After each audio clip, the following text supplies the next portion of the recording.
Hello, and welcome to Goats and Dragons, the stream where Helpful Goat Gaming plays Dungeons and Dragons, a game of shared storytelling where I try to kill my friends.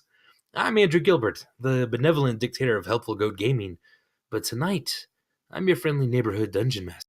And I'm not alone. With me, as always, is the unbenevolent dictator of Helpful Goat, Galway, playing the Tiefling Sorcerer Charity. Hey, everybody. Adam, playing the Halfling Rogue, Burbage Kemp. Hi, everyone. Lena, playing the Goliath Barbarian Stormbringer. Hey. And the part of Vamaris, the Drow Elf Druid, will tonight be played by moi. I get another crack at him. And this time, I'm gonna do it right. Says I. So, more cat chicken. Definitely. Because that felt pretty right. Oh, yeah. All right. We don't have a ton of announcements. We're doing this thing, and we're having a podcast that's pretty close to being ready to go. So one thing I think we're going to be doing is kind of shifting a little bit of our stream to the to a live taping of the podcast, which I don't know if that will make us more or less professional, but maybe a bit of both. We are also affiliate, which means that you're able to cheer and subscribe to us. And as a reminder, everyone who has Amazon Prime, you're able to subscribe for free through Twitch Prime. Super easy to link the accounts and get that set up. And thank you so much for following the channel.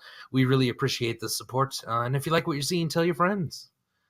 And with that, let's begin tonight's episode of Goats and Dragons.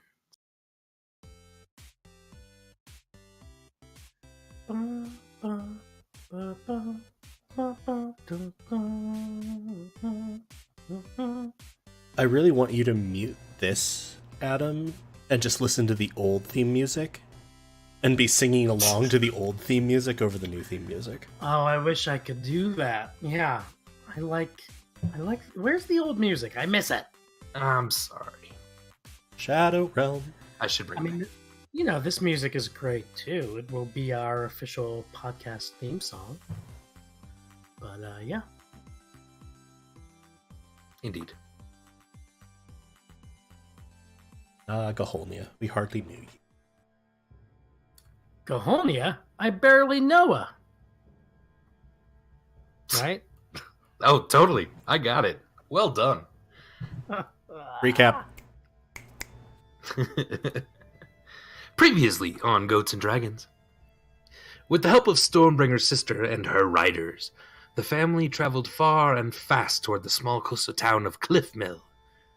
Upon discovering the quaint village, the family first took note of an eerie mist enveloping the town. There was a giant ship in the harbor, but no goods being unloaded.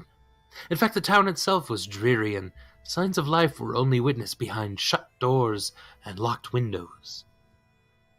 All except for the town square, of course, which was teeming with tall, still brutes, groups of adventurers that had descended on the town at once. Vamaris and Burbage snuck closer to the square, but once Vamaris got sight of the well, which had been draped in large flowing cloths with the symbol of the pale green spider on it, he leapt from his hiding spot and disappeared into the well, without a soul noticing. Having lost contact with Vamaris, and the groups all vying for control around the well, the family tried a different tactic. Burbage was led to the tavern by a friendly halfling named Reunited. He seemed helpful. He let on that there were 4 factions, all wanting what's in the well. They've taken over the town and surrounded the well with mage fire, willing to blow up half the town rather than let someone else get the flower.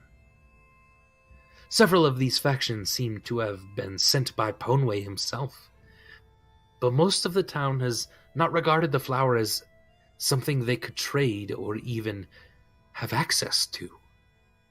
This was specifically against what Ponwe had led you to believe. Finding the mayor, drunk and sleepy in the corner of the bar, the group negotiated a bit more information and perhaps a way into the well without going straight down. With a promise to take the flower away and lure the groups far from town, the mayor allows the three into the town hall manor, up the stairs, and behind a heavy suit of armor that moves when you ask it to. Down the stairs, the air became colder. At the bottom, and down the dark hall lit only by torchlight, the party came to a door, ornately carved, solid. The key for the door was small, round, almost as if a large coin could slide into it. Seeing this, Burbage pulled out one of the stranger's coins, not the one the party had gotten, but one entirely different. He then fitted into the slot with little thought. The door slid heavily, scraping the stone underneath it. Ahead of them was a small tunnel that opened up into a somewhat larger room, the dim light from the top being the opening of the well that hung 50 feet above them.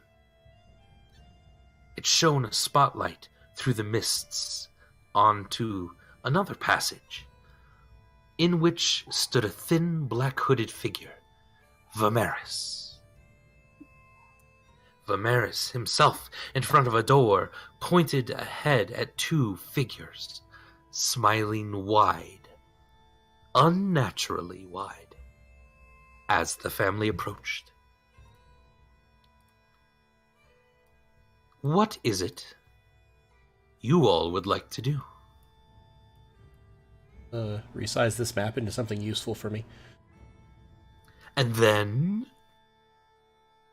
I'm just gonna look at them. Oh, good. They're back. That was everything I ever wanted. So Okay, you see them too? Smile wide at them. That didn't go well last time. Oh, I mean, right. didn't they just like smile even bigger than when you did that? I think that went Yeah. well, right? That's how Yeah, you they meet really- friends. The last time I smiled You at them, smiled they wider. got even angrier. Okay, that's because we were leaving on a boat without them. I think a lot of people would leave on boats without them. Just Okay, saying. anyway. Vamaris, are you okay? Yeah. No, I'm fine. Yeah, I just came down here and the door was open and I looked through it and I thought my eyes were playing tricks on me.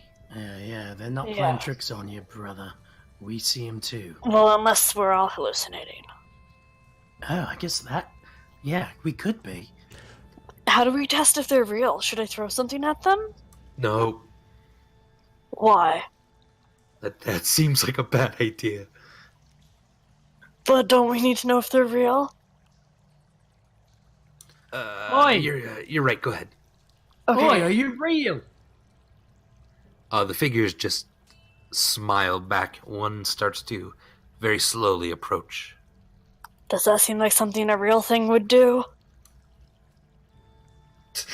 You realize that there might be questions of hostility, not just reality here. Ah, yes. Hostility precedes ontology. I What? understand. What was in that goat milk? I don't know, but I wanted ant leg milk and I didn't have it. It I'm gonna, poisoned you the last time! I'm gonna have my axe ready in case they get too close. Just as a quick note, because we got to you right at the end last time, Yeah. Andy, we didn't really pass anything else as we walked to this doorway, right? Nope. Yeah, this behind you is the kind of larger room where the top of the well is actually there. Okay, so the main entrance, or the well entrance, is behind us, Yeah. and then there was a small side passage that, like, we came in, Yeah. and then that was it. Okay, I just wanted to make sure that, like, there aren't options for, like, fucking turn around. No, there is a door right next to you, and then this door in front of you has been kind of broken open, and that's where you can see there's You see them down the hall to the right, and then the hall kind of curves around to the left as well. And Okay. there's a door on our right, you said? Yeah. So you're standing right next to it, Burbage. It's closed? Yes. Can I open it? Absolutely, you could. I'd like to do that, see where it leads. You fool! No, I'm just kidding. It's good. Yeah, you open it up. It's a room with lots of dust and cobwebs. Kind of a musty smell comes out of it. You definitely get the hint of sort of rotting, almost like a very pungent, sort of sweet, sick, rotting smell of some sort. Probably some foodstuffs, you would guess. Is this the same sickly sweet smell that is like reminds me of something from before Malmond? A tiny bit, but But nothing. not really the same. This is definitely something rotting. Hmm. Ugh. Okay. Have they done anything in the time that you've been down here, Vamaris? Nope, we've just been staring at each other. That's totally normal, right? Yeah. Andy, have they seen Burbage yet? Or have they just heard Burbage? I think they've only heard him. They have heard Right. tell of the one they call Okay. Burbage. You mean before, like when you were in the caravan, or right now? No, like just Okay. right now. Yeah. Okay. I'm gonna I'm scared of what's gonna happen. Oh, and God. so Burbage is gonna message Cantrip Vamaris. Vamaris, do your best impression of me right now. Of like when I yelled out, "Oi, are you real?" Alright? And I'm going to sneak Oh, into okay. this room so that we have some kind of advantage. Ah, smart. I'm gonna investigate the doorway though first. Or investigate the room as I go in. Sure. Make sure there are no traps or anything. Yeah. Do you have any light on you? I think one of I think Stormbringer is carrying a torch. I have a torch. Okay. I think I bought a torch. Yeah. Well, I know I That's handed right. someone a torch and had lit it using a bonfire. I don't remember whether I handed it to Stormbringer or Burbage, but I handed it to one of the people without dark vision. Yeah. Whoever wants to carry a torch, that's fine. Just let me know. Yeah, I'm carrying my torch. All right. Let me give you a little more light here.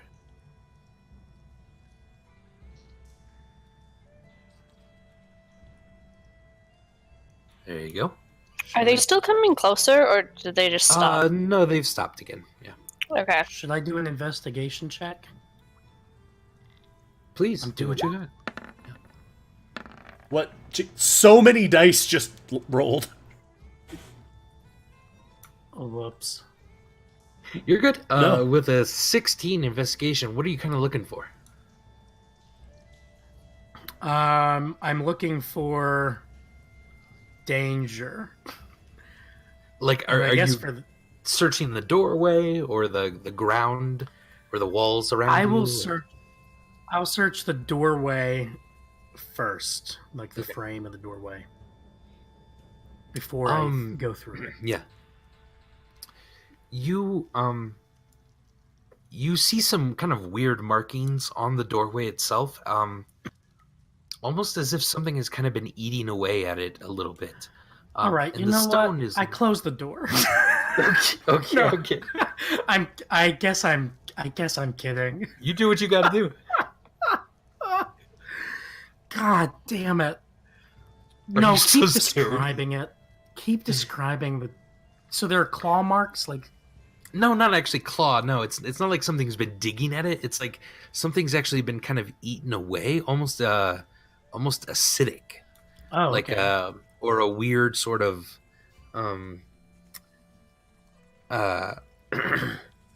yeah, dripping pattern or something that is eaten away at the stone. But no traps or anything. Nope, no traps. I go into the room. All right. In the corner of the room, you see a red hooded figure slumped on the ground, clutching kind of a shield in front of him. You notice a skeletal hand protruding from his from his robe and clutching the shield. Does it look like an acolyte of Ryn? It does. All right. Well, the rest of the room, there's a couple barrels that you're pretty sure have foodstuffs in them, and that's kind of what's giving off a really nasty smell. But yeah, he's just in the corner over here. Also, just as a question, Andy, when you say skeletal, do you mean the flesh has been removed from the bone? Or, like, desiccated? You can give me a closer look. Whoever would like to make that. Okay, I wasn't sure if it was obvious to Burbage whether he was looking It's at not super obvious. Okay, that's fine. I'll investigate the body, I guess. Yeah. Cleaned from the bone, you would see. Cleaned from the bone. Yeah. Something This done is at him. Perfectly preserved skeleton, though. Yeah, there are no marks of decay or meat still hanging off of him. And is there any other exit from this room other than the door I just came through?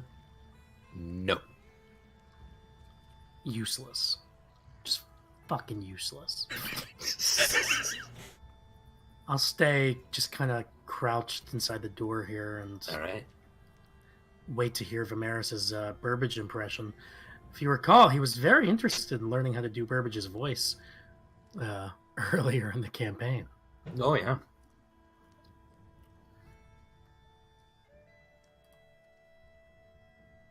What would everyone like to do? I think we're waiting for Vamaris' Burbage impression. Okay. Yeah. Vamaris. Oi, you lot! What are you doing? How's that, Burbage? Very good. Good job. Seven- More, 7 out more of 7 sort out of of 10. nihilistic. Yeah, more of a bravado underlying it. Yeah, all right. I'll work on it. Okay, cool. I so will be readying my my crossbows, by the way. yeah, I have my axe and my shield ready. Okay.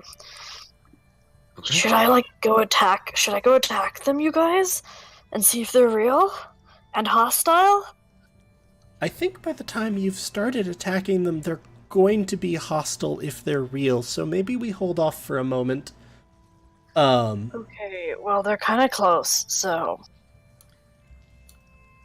This hallway is about 5 feet wide, right? Yeah. I'm gonna I'm gonna create a bonfire. Not on them, but in front of them and centered such that it's blocking the hallway. Gotcha. As much as I can. They could not get to us without walking through it. Gotcha. And I'm gonna sort of look at them. So, why are you here? The one in the beginning, the front, sort of, its eyes glinting in the firelight in front of it, which it doesn't even look at. It's just trained on you guys. It sort of raises its hand, and this is the male one. And it raises its hand and motions kind of down this way. Further down the hallway. You're here for that direction? That's very confusing. I mean, Charity, obviously they mean that there's something down that hallway that they want. His lips kind of start to crease and fold a little bit awkwardly over his teeth, like he's almost trying to figure out how to use them to say something. And you kind of barely start to hear a whisper.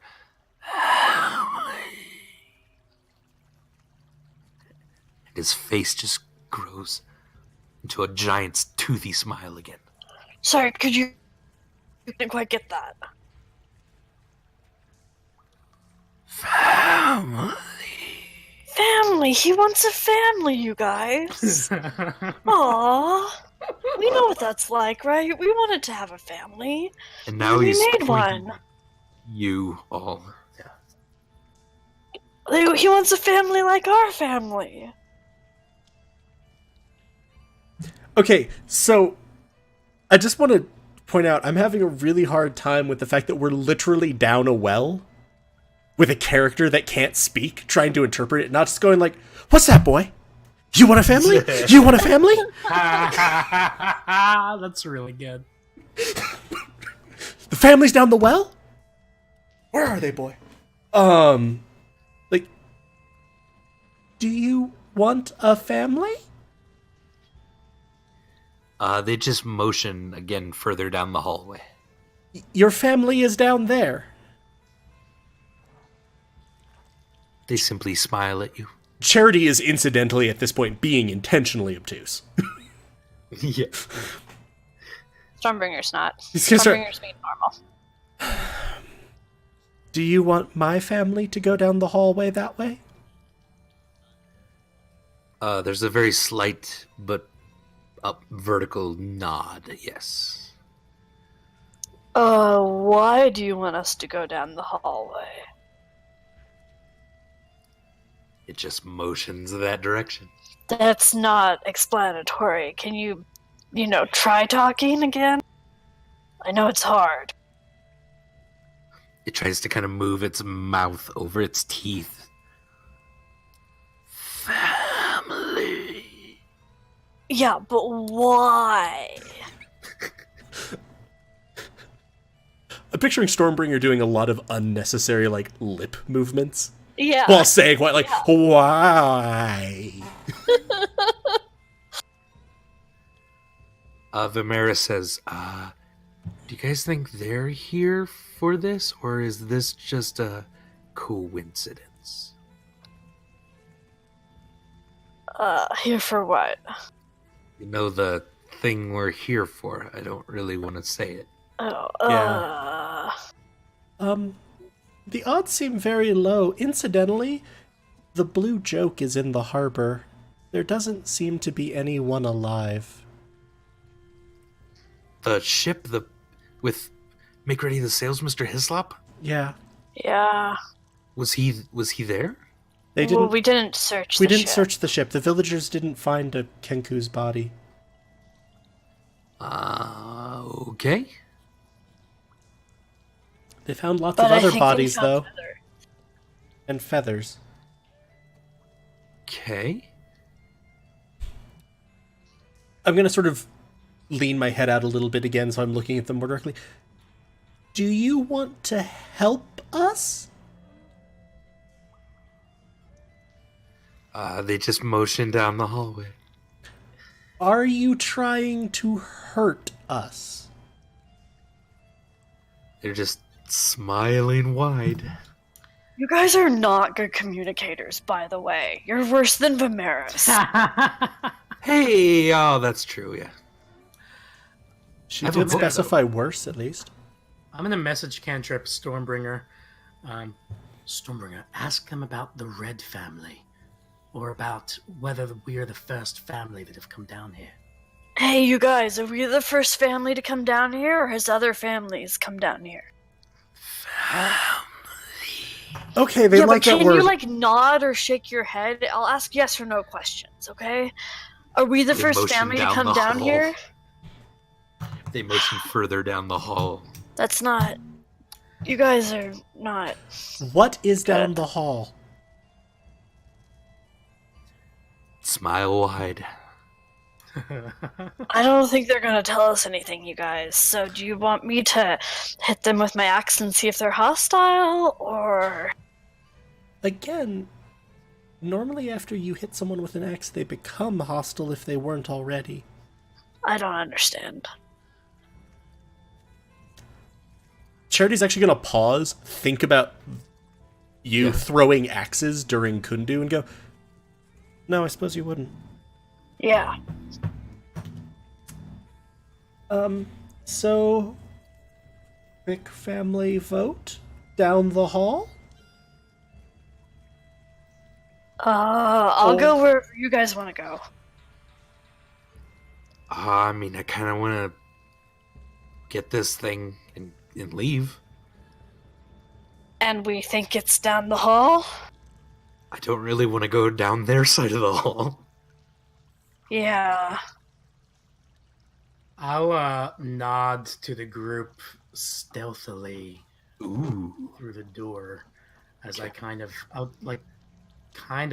trying to close it a little bit, but basically trying to communicate to them that like they should go down the hall, and I will be behind if our friends follow. I'm gonna message back. I think splitting up is a bad idea. I'll message back. I think having the drop on them is a good idea. I mean, I think they know that you're here. No, they don't. They just heard. Did Stormbringer say that out loud? Yeah. God damn it. I love it so much. I'm also going to message back.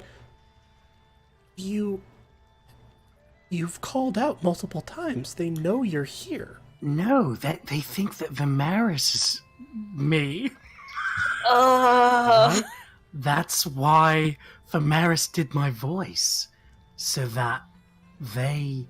Right? You don't think they, like, remember me so well. You don't think I left an impression on them during our days of the caravan. All right, I think we should try this gambit. You guys walk out, and maybe they don't know I'm here. In fact, walk out that way through the hall, and you could say something out loud like, "Oh, sure wish Burbage was still alive and with us. He would love this. He loves Wells." You know what I mean? Yeah. do you love Wells? I actually kind of do, but that's beside the point. The point is to throw them off. Vamaris walks over to you, Burbage, and he kind of nods, and if we're going to do this, and he gets actually very serious and a tinge of sadness almost, and he says, "Be careful, Burbage."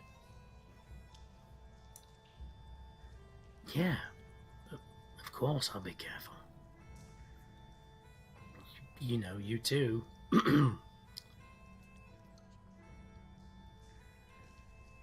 He walks away. I want to continue registering my objections to this as the plan of record. Yeah, I also think it's a bad idea. I think we should all stay together. Yeah, but Vamaris and I disagree. Okay, well, that's 50-50 then. We need a tiebreaker. Funny you should say that. You hear some, like, kind of slopping sounds coming from the room with the well in it.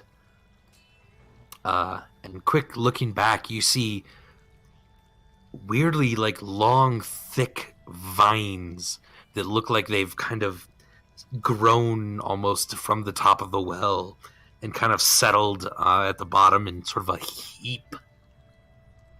That you, Gary? And Gary very slowly kind of rises out of the well, actually, in the middle of that room, the water, and kind of shakes his head a little bit, and starts toward you. It doesn't appear to be Gary. So, Gary, we voted that Burbage goes with us, but Vamaris and Burbage voted that he doesn't. What's your... He doesn't seem to understand that level of words. Okay, so I'm gonna point at myself in charity, and then point at Burbage, and point to the hallway, and then point at Vamaris and Burbage, and then point at Burbage and point to the door. He's following you with his head, and he then sort of taps Vamaris on the head. Yeah, of course he's going to vote with Vamaris. Yeah, I think that means that he agrees with us, actually. and that Burbage should come. Pretty clearly, that tap meant Vamaris is wrong. Burbage should go with you guys. Family. Yeah, We're we working know, on you it! guys. We're getting there, okay? All right, there's an easy way to clear this up, guys. Stormbringer, ask them how many of us they think we are. Okay, how many of us do you think there are? The lead one points to Charity, and then you, Stormbringer, and then Vamaris, and then it lowers its hand.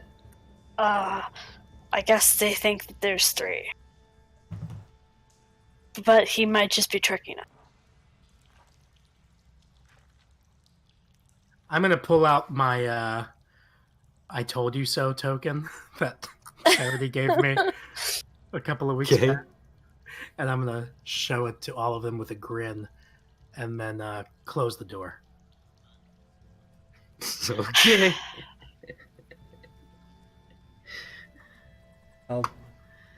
Okay. I'll move. I'll quickly check the hallway. Like, does it just seem like it's a hallway? I'm looking principally for traps, I guess, but Yeah. any other noteworthy features, etc. Other than it curves. 15 for investigation. Oh, good. Do you want to add to that? Yes, I do. So here's the weekly plug. I generally keep the cantrip guidance on me. We don't, for those watching along, we don't repeatedly proc it through Roll20 because it'd be really boring. Guidance is an amazing cantrip which gives you a d4 on skill checks, or people you like a d4 on skill checks. Use it. Abuse it. So that will be added 2, so 17 for investigation. All right. Yeah, you don't see any traps or anything. Again, you start to see a little bit on the walls, this kind of, as if the walls have been eaten away a little bit, by perhaps something kind of acidic. Can I check to see if I know what might do that?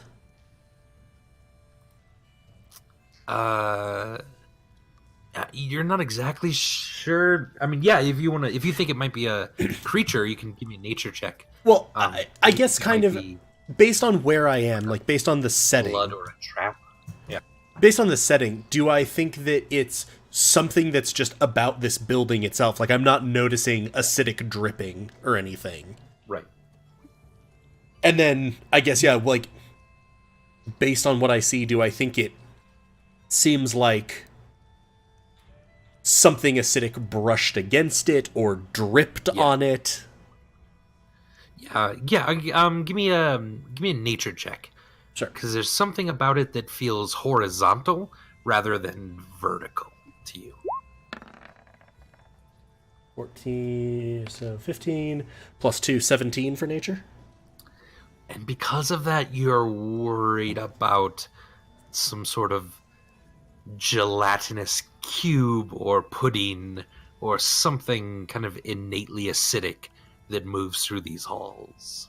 I'm gonna say to everyone, we need to be careful. I think there's some kind of creature that is naturally acidic and probably semi-fluid that moves through here.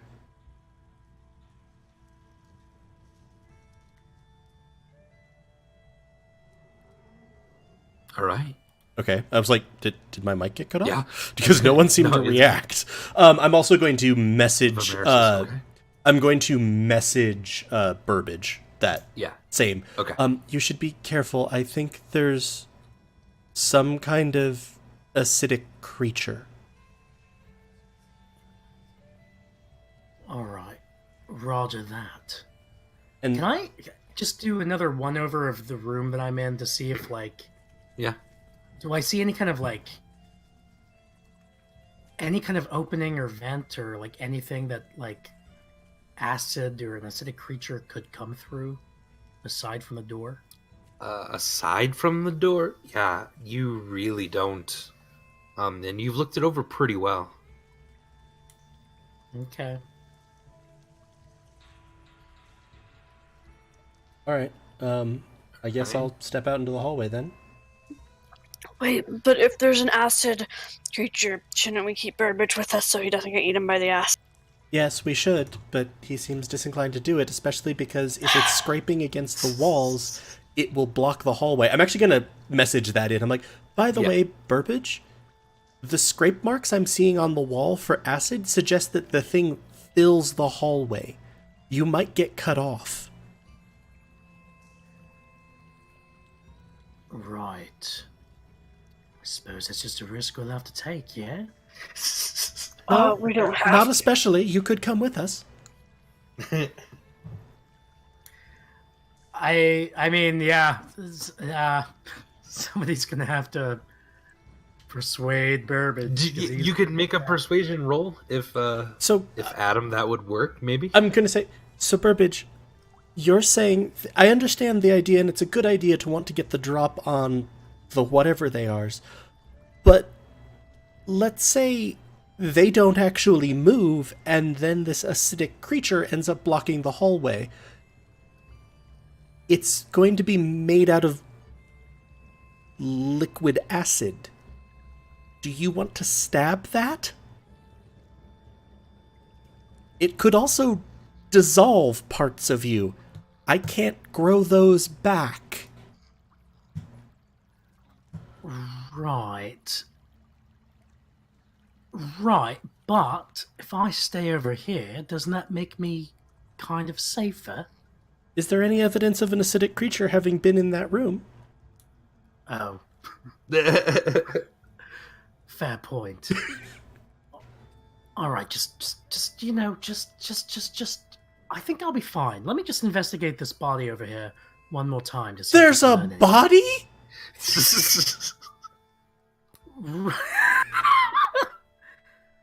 Yeah, you know, the skeletal remains, right? Is there? I want to investigate it to see if there's any interest. Yeah, go ahead. Give me a if you're really looking for like a medical thing, give me a medicine check, but investigation to search it. It seems to have all of its weapons and armor completely intact. It's just skin and innards are completely gone. Yeah.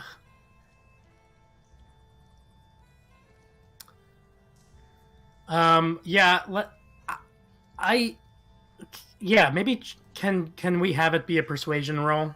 And like, because I'm on the fence as Burbage. Sure. I'm gonna say, wait, no, seriously, there's a body in there? Oh yeah, you didn't see it. Oh, I didn't look in the didn't room. Tell anybody. Right? Yeah, it's my bad. Yeah, there's a body in here, dissolved completely of its flesh and innards. Oddly enough, I still am not entirely opposed to staying in here. So, Andy, also with that 17 on the nature, and the fact that there is a body that has only its flesh dissolved, does that sort of narrow it down in my mind? Yeah, you're pretty sure this is definitely a creature of some sort. Probably a gelatinous cube. Like, okay, so Burbage, there is something eating people that is naturally acidic and likely can alter its size. I think it would be better for all of us if we were together, because then you could help us keep a watch out so that we don't get ambushed, and we can try to help make sure you don't, end up without innards. And I'll make a persuasion roll if you want. Yeah. Damn. Yeah, it's a fundamentally flawed argument, Chat. 10 for persuasion. 10. Yeah. Because if we're all together and the acidic creature comes for us, then we all die. I can help you guys avoid an ambush if I remain over here hidden. No, you can't. You can't tell us anything. Well, we'll see how it goes. All right, just go. Get out of here. Go. All right. So, Burbage, go ahead and have inspiration for all of that. incidentally, Andy, what are these circular notches in the wall? Yeah, they just seem to be kind of things carved out of the wall, about 7 foot tall. I mean, the whole ceiling's only about 8 foot tall. And you almost feel like you could fit into them if you needed to. I'm gonna point that out to everyone. Okay. Do I feel like I could fit into them if I needed to? It would be a squeeze, but possibly. Okay. So, if the cube is coming, then we squeeze ourselves in. Wait, what about Gary? About the mound? He can't fit in those, can he? I'm gonna point at Gary and, like, point at the door and try to sort of pantomime guarding. Yeah, he seems to get. He'll definitely guard then. I'll toss him a piece of jerky.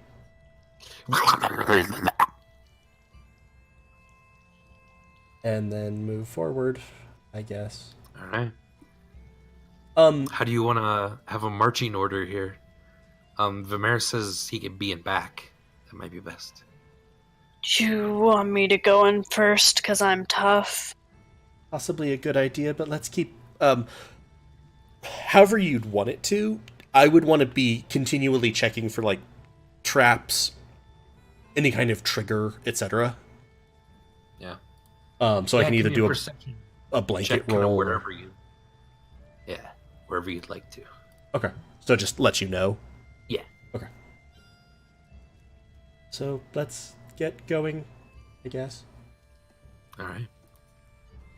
I'm gonna open the door just a crack so I can kind of see at least somewhat. Okay. So, forward a little bit, Stormbringer. Wherever you want to go. Sorry, yeah, I was typing in my note. You're good.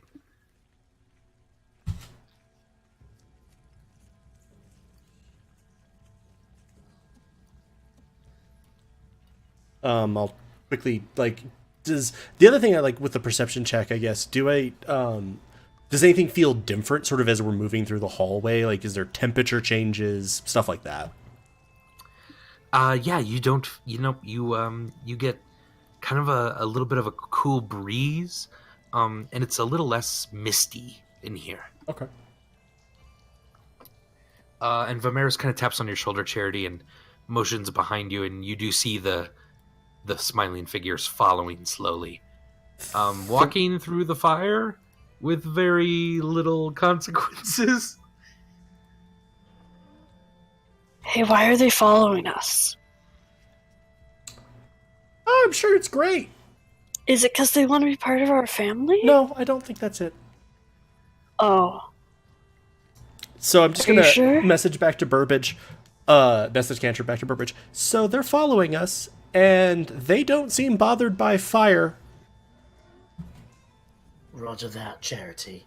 The plan goes on as planned.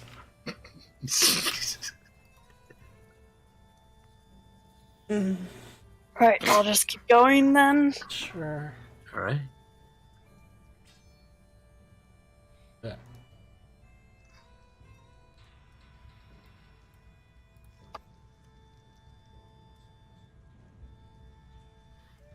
Yeah. So they're behind you, and they're kind of keeping their distance a bit, and moving slowly. So they don't seem like they're trying to catch up with us. They're maintaining Not at a all. distance. Not at all. Yeah. Okay. If you stop, they seem to stop too. And they're not trying to be subtle about this. Nope. Right in the middle of the hallway. Yep. Cool. And they just walked right through that bonfire, you said. Yep. I mean, you could tell maybe there's a tiny bit of a wince, but it didn't, they didn't seem to. Yeah. But they didn't, but also importantly, they didn't dodge it. Not Like, I at didn't all. feel No. like they passed a difficulty check, but I didn't feel like they just were walked. immune from fire either. Yeah. It might be more accurate to say it seemed like they were accepting that the fire was going to hurt them and just not caring. Yeah, and they made little, so yeah, it didn't seem to hurt them very badly. Yeah, but it did affect them. Right. So they're not intangible.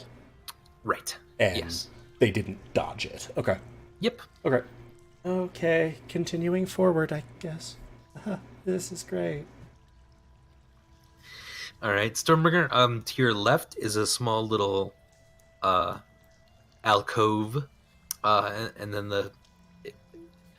the hallway keeps going on, kind of curving and straightening out a little bit ahead. Yeah. But there's nothing off to that alcove? You can't really see, I don't think, in there. Oh, no, Do you have a can't. torch or anything? Yeah. Charity, use your special eyes. Your special eyes and see if there's anything down. Which way is she pointing? This way? Down? Up? Up. There's a door, I think? Is that a door, Andy? There it is. There is a door up there, and that's about it. There seems to be a small doorway. Give me perception checks, please. Right. That's that button that I just pressed a second ago. I got a 13. All right. I fumbled. Ooh. Charity, you think you hear kind of voices from somewhere deeper in these caverns. Kind of a gruff a gruff voice a little bit, but it's really, really faint from where you are, and you're not sure if it's further on or if it's closer to this door. I think I might hear a voice of some kind. And Stormbringer, you don't quite hear much of anything. Did Vamaris hear anything? No. And it's a little bit more musty the further you get back in. And something kind of smells kind of like a garden after you've watered it. I don't hear anything, but it smells weird here, you guys. Andy, Yep. When Burbage sees that that our friends have moved further in, I would like to stealthily exit the room and Okay. try to go up to this corner here at least. Gotcha. Yeah, give me a stealth check.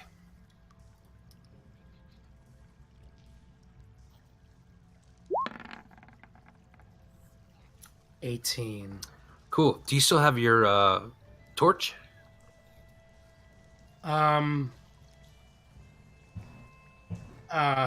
Not if it will be bad for me to have it. But you can't see Why? without it. Yeah. Well, so I oh think right, that's up to you. yes, I have the torch. Okay. Yeah. Technically speaking, there would also still be a bonfire back there. Yes. I haven't broken... Or I have broken concentration on that, actually. It's not okay. there. Because I would have... When I was checking the hall, I would have brought up guidance. Gotcha. So, to be fair, no, there's not a All right. bonfire there anymore. I have the torch, but I'm trying to keep myself kind of between the torch and the direction that I'm headed. Kind of. Yeah, Burbage, they're not even looking behind them. So you feel pretty secure about being stealthy here. Cool. So where do we go, guys?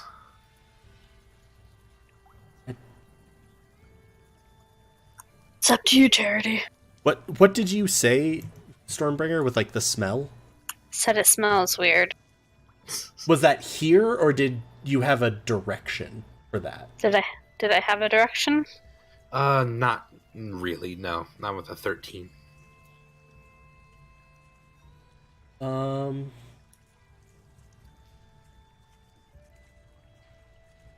Maybe check this door?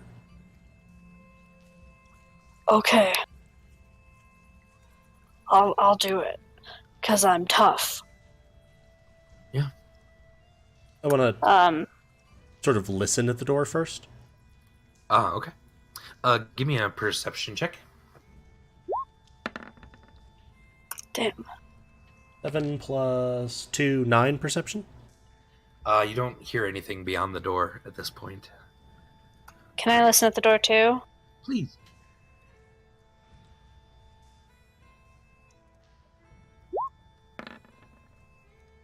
I got a 22. Ooh. You now do hear a voice of some sort. Somewhat rhythmic, kind of gruff, and it does seem to be coming from the door area. Rhythmic, like chanting, or Repeating.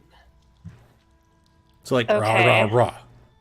Rah, rah, A rah. little bit, yeah. So not necessarily melodic Right, or exactly. chanting, but just like maybe saying the same thing over and over. Yeah.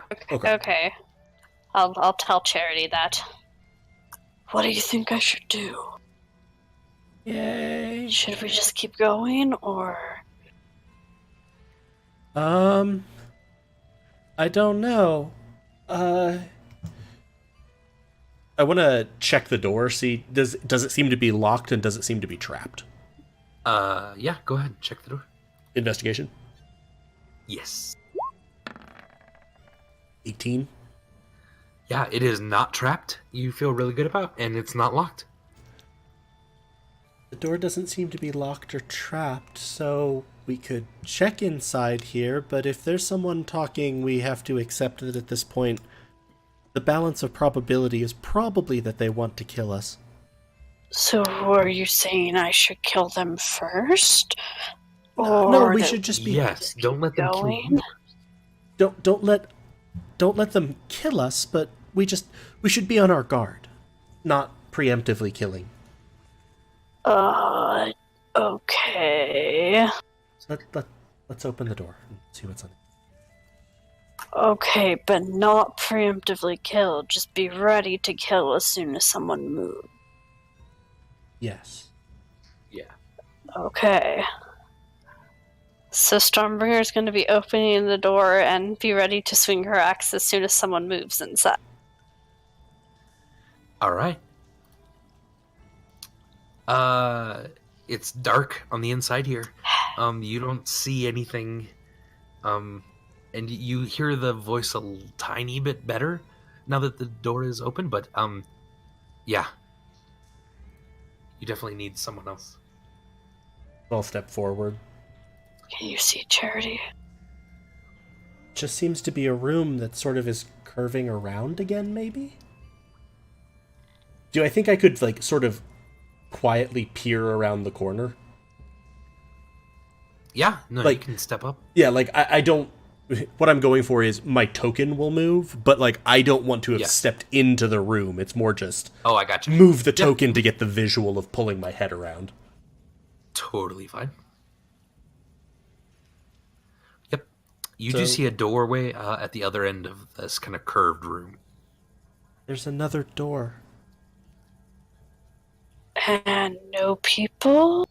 And Charity, something smells funny in here. It's got a weird, almost metallic scent to it. Is it a scent I recognize from my time, like, doing herbalism and, like, alchemy? Nope. Neat. There's a strange smell in here, and no, there doesn't seem to be anyone, just another door. Does it smell like a garden that you've watered? It does not. No. What did you say? It was metallic? Yeah. No, it's sort of metallic. I'm assuming that just because we've called it metallic and hell, why spoil a good cliche, it is not the coppery tang of blood. No. Because I know that smell. Yes, you definitely know that smell. Pretty sure Charity's had to wear that smell. Okay, well, there's a lot of weird smells here. Should we keep going into that room, or... Where's Vamaris? I'd like another opinion. I don't know. I'm here, yeah. Do you want me to... I mean, I can turn into a wolf No. and get a better sense of smell. Maybe. That's what's leading us. I think that the wolf might be a little bit complicated to navigate these hallways. Probably true. Um, I mean, I don't know. That seems to curve around out. And something tells me curving in feels better, but that's up to you. Hey, maybe we should ask the ASMR. okay. Oh, sure. Where are they? Have they caught up? They're staying. They're not back a trying to little bit. catch up, so... Yeah. Yeah, but how do we interpret one of their 3 signals? Hey, ASMR. There's a door this way. I'm gonna point that way. Yeah. But then the hallway keeps going this way. I'm gonna point towards the hallway. Point which direction you think we should go. They point kind of toward Vamaris and beyond. So this way. Okay, so they think we should keep going down the hallway, you guys. I'm not entirely sure why we're listening to them, but sure, what the hell. Because they want to be part of our family. I don't think that's what they want. Oh. What do they want? Probably to kill it. Well, don't why know. haven't they yet then? I don't know. I think they might want us to secure the object that we're here to secure and then take it from us. Why can't they secure it? I'm sure we'll find out. Well, okay, so which way do you... Further in for now, I guess. Ah. All right. And there's a door up above you here. Listen So at many it. doors. Yeah, go ahead, listen.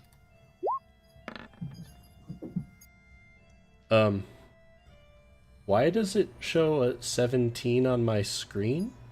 Yeah, that's weird, but Oh, it is here. It's the first of the rolls. It just okay, cool. it cloned the roll off 3 times. weird. Yeah, It's a so 19 it's a plus 23. You kind of hear somewhat of a sloshing sound in that room a bit.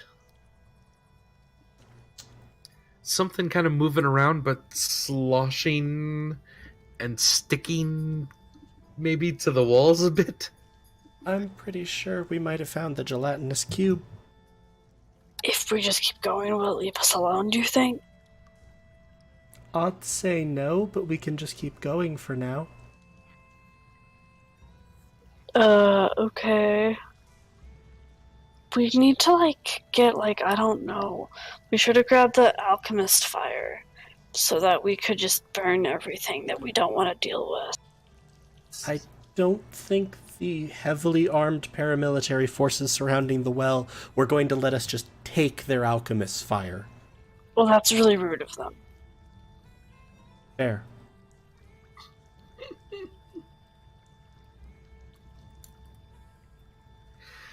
All right. So yeah, we're continuing on. As do the ASMR. Is Burbage just keeping pace behind the ASMR? Yeah, you can contact him still. He's still in range of a message. Okay. So Stormbringer, up ahead now. You see the end of the hall. Ooh, dog. Growling dog. That freaked me out. Yeah. Um, Okay, buddy, it's okay. The end of the hall is 2 large stone doors with what looks to be 7 different locks on them going down. There's a lot of locks on those doors, you guys. Is that why the ASMR need us? Do they not know how to unlock doors? Looking at the locks, what do the locks look like? They are fairly complicated, and each one has a word next to it, kind of scrawled into the stone, with very fine, like, handwriting. The one at the very top says "open" in common, and then there's other languages. It seems going all the way down. Okay. Do I Or recognize? any of the languages, ones that we Yeah. What languages do you speak? I speak Common, Giant, and Dwarvish. All right, so you can read the first one that says "open" in common. Stormbringer, you can read the fourth one that says "closed" in Giant. Huh. Charity, you can read the fifth one that says "close" in Infernal.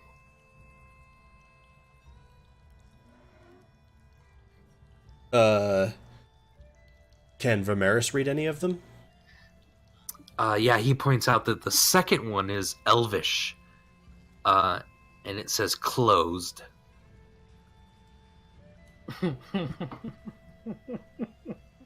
There's none in Dwarvish. None in Dwarvish. That's weird. So we've seen 4 now, or we know 4.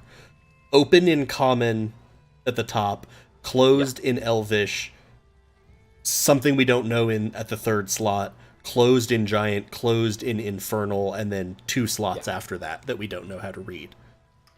2 slots in after that. Does the lock on the first slot look like it is open? Or unlocked compared to the others? No, they all seem equally locked. Yeah.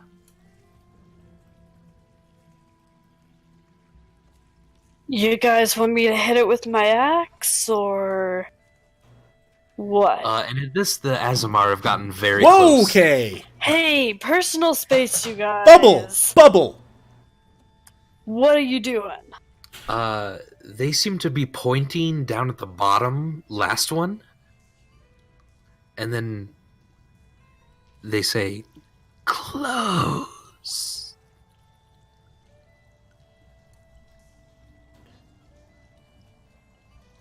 Okay, what languages does Burbage speak, you guys? Do we need him? He speaks halfling, at least. He speaks one more. I don't know what else he speaks. So, seriously, you want me to just hit it with my axe? Is that a good idea, ASMR, or... They're ignoring me, so I'm gonna take that as a just yes. smiling at all of you. It makes them happy, so... I'm gonna look at the lock that's that's labeled in Infernal. Yeah. So, like, the 5th one. Do I feel like the...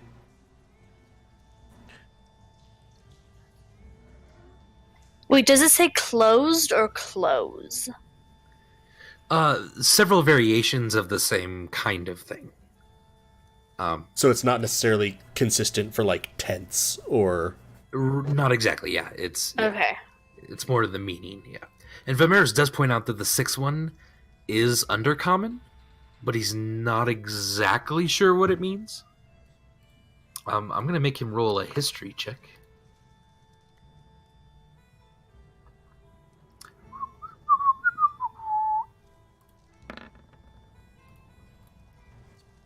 $21. He's pretty sure that it says closed in undercommon, though he's not like 100%. So we just don't know the third one, but I feel like it's a safe bet that they all say closed, except the first. But maybe not. Does anyone else think this is weird that the languages that a Goliath, a Tiefling, a Drow, and a Halfling know all sort of end up on a door here. Almost as if some mastermind with spider-like reach had planned who needed to come here. Right. Huh. I'm going to we're look not at a very the smart party, though. I'm going to look at the ASMR and sort of like tilt my head to the side. What do you all think of Ponway? They start to kind of frown a bit, and their smile lessens until their mouths are sort of closed. And then they start to peel back the other way into kind of an angry, terrifying grin. It appears that they know only really how to smile or be extremely mad, and this is something they're trying to do in between. Okay. Just as a note, that middle step there, I'm sort of picturing massive grin transitioning to creepy ASMR meat puppet like duck face. Yeah. Then going to creepy ASMR wrath face. Sure, yeah. It's the insta duck face in the middle that's actually most disquieting to Charity. I mean, if these are locks, do we need Burbage? I'm also going to look at them. I mean, he's dead and didn't come down here. Better not be dead. But And one other question. What do you all think of Behelit? at this, the first one sort of cocks its head a little to the right, like it doesn't even understand. One other question, though. Did Ponway send you guys? They just point at the door. Okay, see, you really need to work on your communication skills, and unfortunately, the book isn't working for like another 100 years, and Vamaris has dibs on it, so you just need to like put some effort in. It's a really long interlibrary loan period. It's, yeah. It's waitlisted by 2 centuries right now. I'm also gonna sort of... I'm gonna look at the lock in Infernal. Yeah. And say, in Infernal, open? Nothing seems to happen. Try parcel tongue. Legally not allowed. Also more of Vamaris' things. I think I'm allowed to make references. Um, I'm gonna message Burbage. Burbage, we maybe need your help with locks and a puzzle. I don't know, but where are you? Hey. Hey. I'm like 25 feet behind me. What do you need my help with? Well, I don't know if we need your help, but we might need your help. We found a bunch of locks, and I'll describe the puzzle. And we don't know. Well, one of them says still. And then we don't know how to get through. I mean, I haven't tried hitting it with my axe, but you seem to do a lot. The others say either open or closed. Is that right? Well, all of them say closed except the first one. And we don't know what the third one says, but probably closed in halfling, but maybe not. All right. Okay. Andy, I'd like to describe to... I'm probably going to do this to Charity. Describe him how the word closed looks in halfling. Okay. I'm also going to message Cantrip in my response, be like, that's helpful. Also, if you're just behind the ASMR, the door nearest to you might contain the gelatinous cube. Just a heads up. Oh, yeah, good to know. Good to know. There was sloshing. Now that, Andy, Yeah. just for my clarification. Yeah, give me an intelligence check just straight up to see how well you can communicate this language to Charity. Totally, yeah, that makes sense. I'm just picturing him verbally describing wingdings. Right, yeah. Oh! For a second there, he very nearly was verbally describing wingdings. So that's a fumble, but I get to re-roll. As a Okay. halfling, right? Yep. Uh-huh. Okay.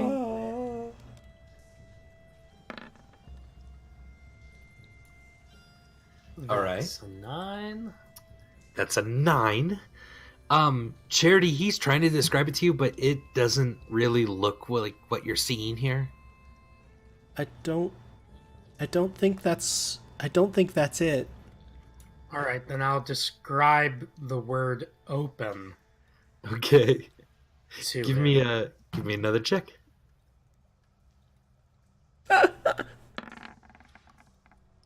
Oh no. I'm going to use my inspiration.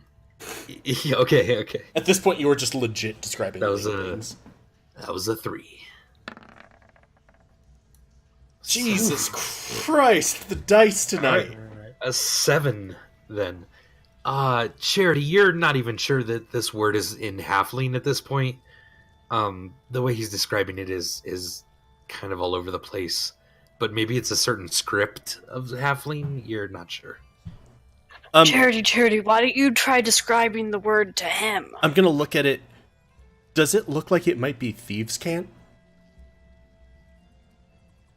It's hard to tell. You wouldn't even really be able to tell since thieves' cant is a little bit more hidden in normal language. Yeah, it's just I've seen it around. Or yeah, It's been pointed out to me.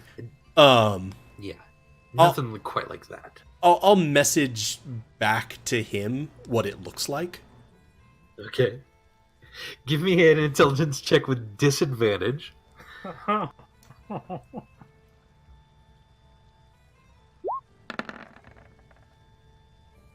That's a crit miss. That's a fumble. That is a fumble. All right, Burbage, you kind of think that he's trying to describe the word closed. God damn it. But Burbage doesn't know that Charity rolled a 1. Oh, of course. I do feel, however, with the rolls overall, I'm probably stumbling over trying to describe it. Yeah. I'm not doing a good job of this. Right. Yeah. Nope. The Asmar points again to the door and Yes. toward the very bottom word. Oh, I thought you said that said closed. oh. Does anything happen? Nope. Nothing happens. Okay, so which is it, you guys? You're not very good at... I know I keep saying this, and maybe I shouldn't because you want to be part of our family, and I'm not being very nice to you. I but don't you're think not they very do. So, Yeah, Vamaris says, I don't think they have a grasp of language very well. I suspect that's I why don't they know need if- us on this door. Yeah. wait, were they just like pointing at the door saying it's closed and now saying they want it to open? That's very possible. But they were pointing very specifically at the bottom lock. That's Right? true.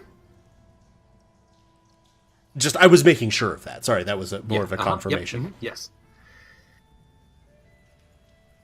I'm going to message cantrip Vamaris.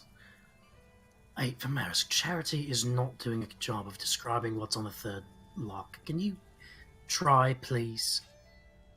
Yeah. No, just come over here. Like, I can see you. I can see your torchlight over there. Not hidden. Come over here. These dum-dums don't look behind them, but I can see. As long as they don't look behind them, and I'm hidden. I'd like to point out that Charity was nice enough to not point out that he could totally see the torchlight.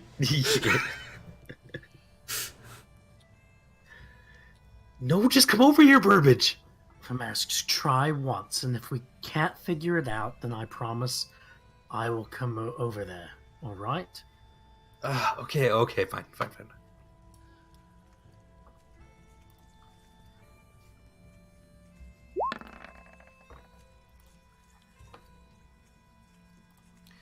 All right, so he kind of describes it. Now this actually sounds a little bit more like the word opened than Charity's version of closed, so now you're not exactly sure.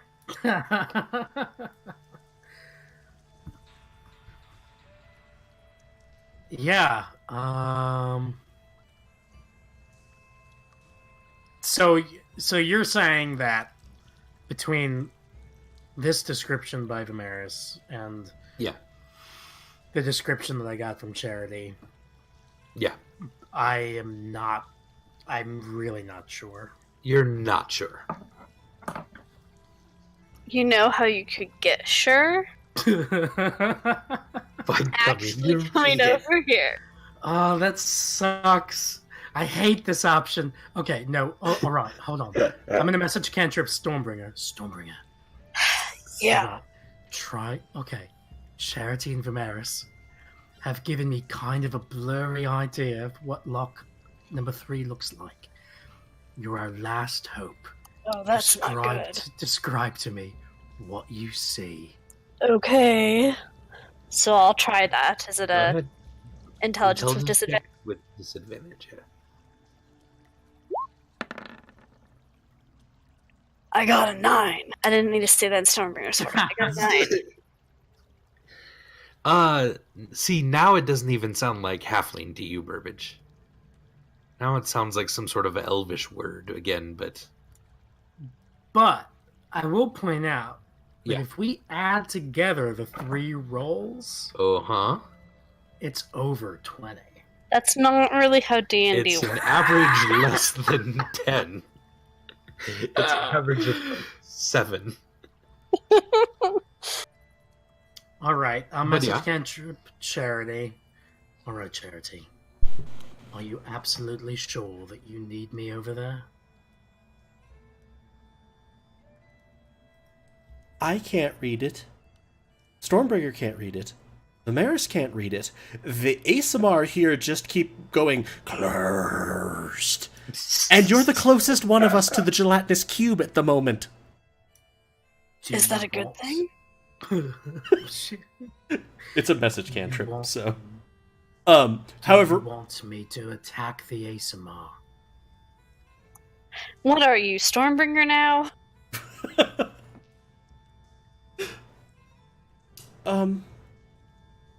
they don't seem especially hostile.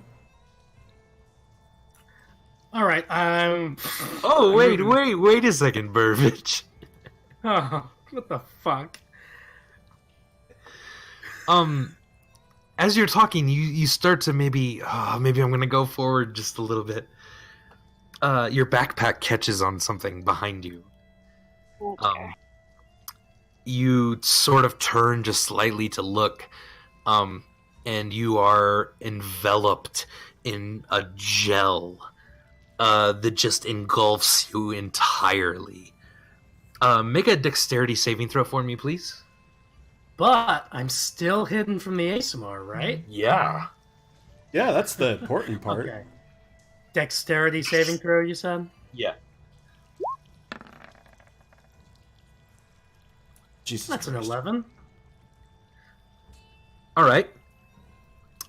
You are entirely engulfed inside this gelatinous cube. Wait a second? Do you have advantage on dexterity saving throws? Or is that only for spells?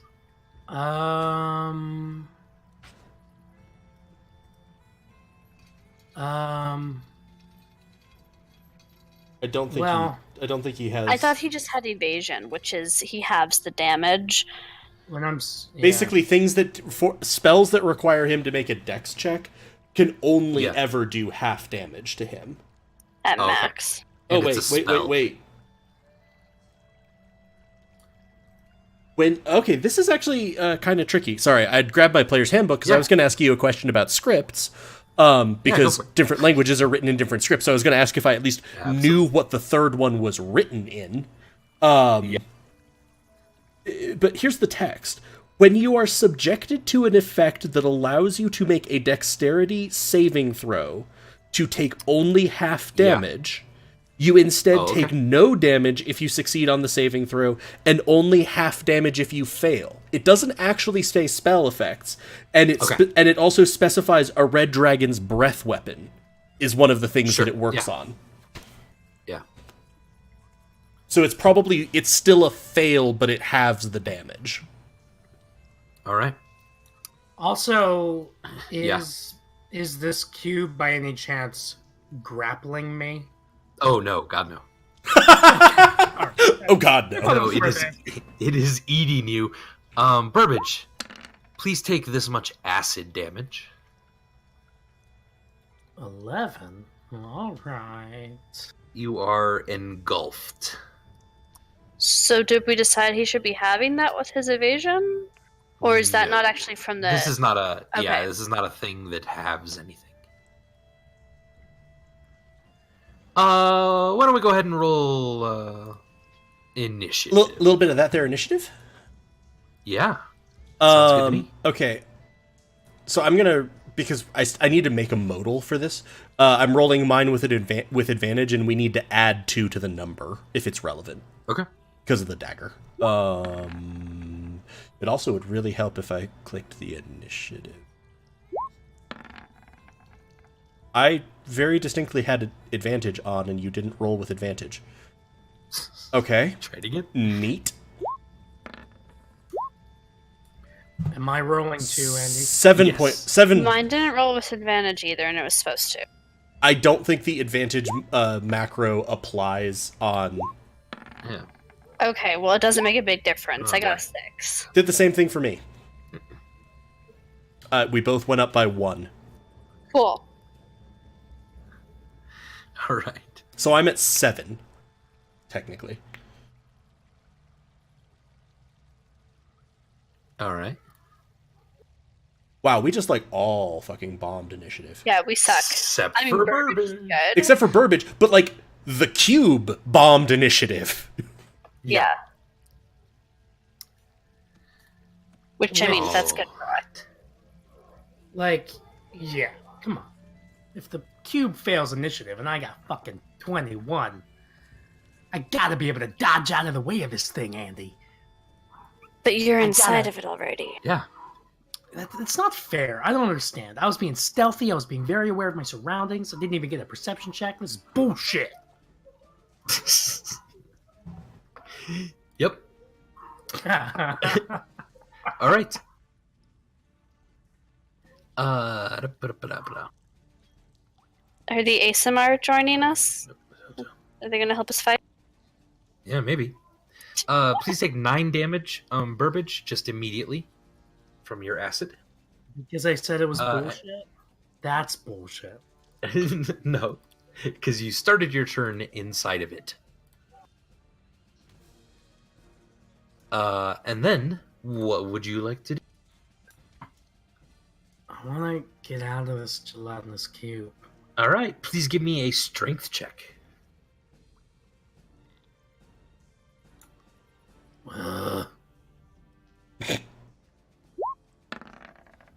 I like to imagine that that's the noise that Burbage makes for strength checks. 19. Burbage, you're able to just sort of swim to the side of this thing and just peek your head out and kind of fall onto the ground in front of it. That, however, is your entire movement. But you are out of it now. Does he have actions? Yes. Oh, whoops. I need to navigate back to roll 20. Wow, it was such bullshit that he was just like, I'm done. I quit. Fucking out. Oh, I'm sorry. No, it's backwards. It's an action to get out of it, but you still have your movement. And your bonus action, which for a rogue is important. Indeed. Okay. Roll 20 is loading. It says hatching dragon. Imagine hatching dragon. It's all good in the podcast. You can just edit this out. Yeah, I guess I can. All this good time. I probably won't. Okay, so as far as Burbage knows, the group doesn't know that this cube is coming, right? Yes. All right. I love Okay. that this just completely fucks up Burbage's attempts at being stealthy. But yeah, at this point, the ASMR, if they didn't know Burbage is behind them, they will hear a screaming halfling rogue just running up behind them and saying, "Gelatinous cube!" All right, yeah. And I'd like to just sneak right between them. Okay. Hey guys, I'm alive. I just barely escaped that last situation that you guys thought I died in. It's a bloody miracle. Oh, hey, I think you died. what's going on? So the ASMR kind of widen their eyes at you a little bit, and they grow a lot more. All right, Charity.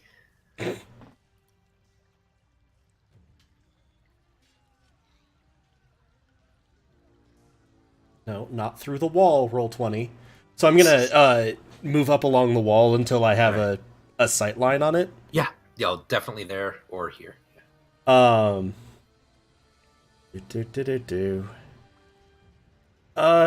Let's. Oh, what the hell? I don't actually. No, we're gonna spiritual weapon and call that into being here-ish in front of it in range. All right. And that's a 21 to hit when it swings.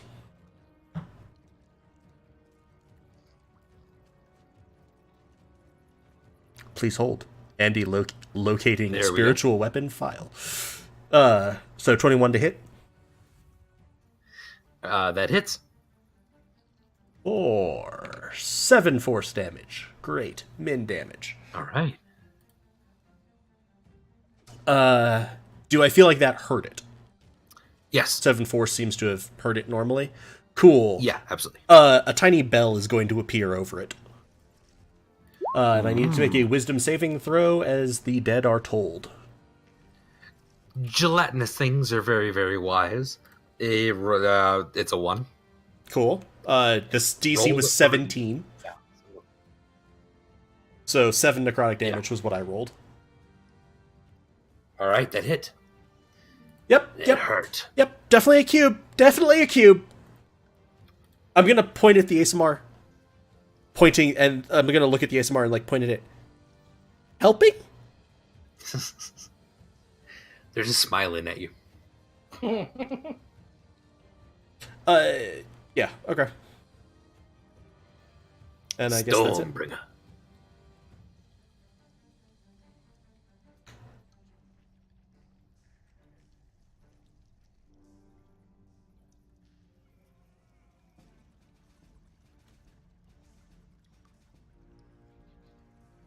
So I can close with it on this turn. The 30 feet. Oh, yeah. So I'm gonna kind of shout at it. Don't eat my friends! And Alright. drop into rage. Gotcha. Zippity zappity. And yeah, so it needs to make a DC 4. Yeah, DC 14 dex save. No. Because of my light. It rolled a 3. It is not dexterous. It is neither wise nor dexterous. Cool. So it will take 2 points of lightning damage. All right. And then I'm gonna swing at it with my durable battle axe. Okay. And I rolled a 12. That hits, yeah. And that's gonna do 10 points of damage plus rage, so 12 points of damage. Okay. And then second attack, which is a 12 again. Hits. Weird. And that's going to do 8 points of damage All right. total. And that's my turn. All right.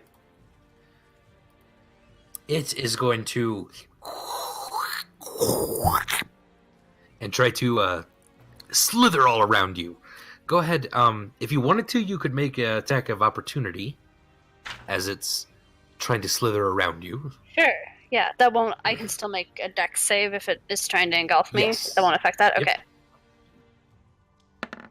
So a 21.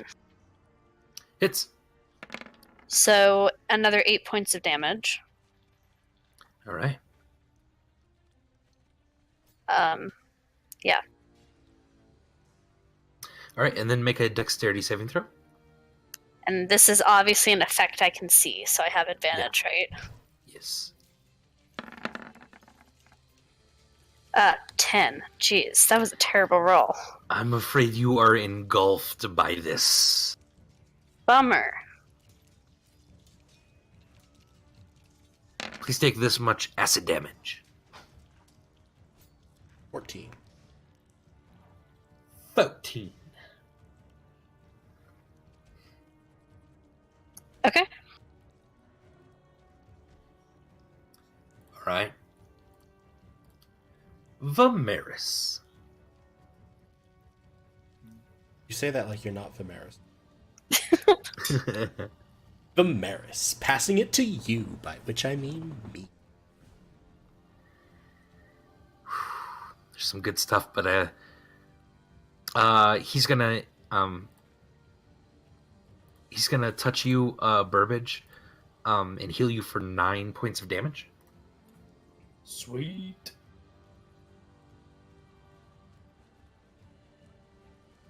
He's gonna say, let me know if I need to dip into a shape or if you guys got this. It looks like it's slow.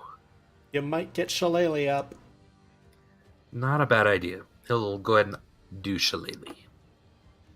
And Burbage.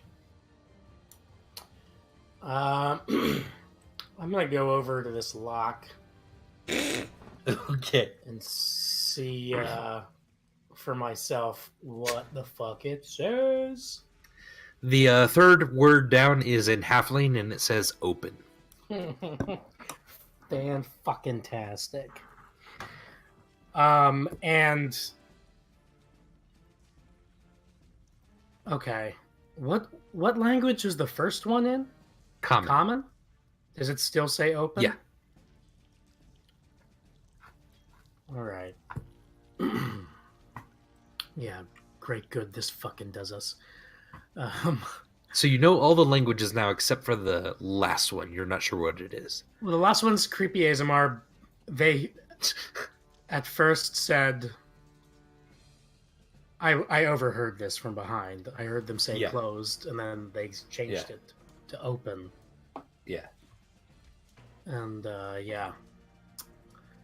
All right. Fantastic. I guess message cantrip, I don't need to do that anymore.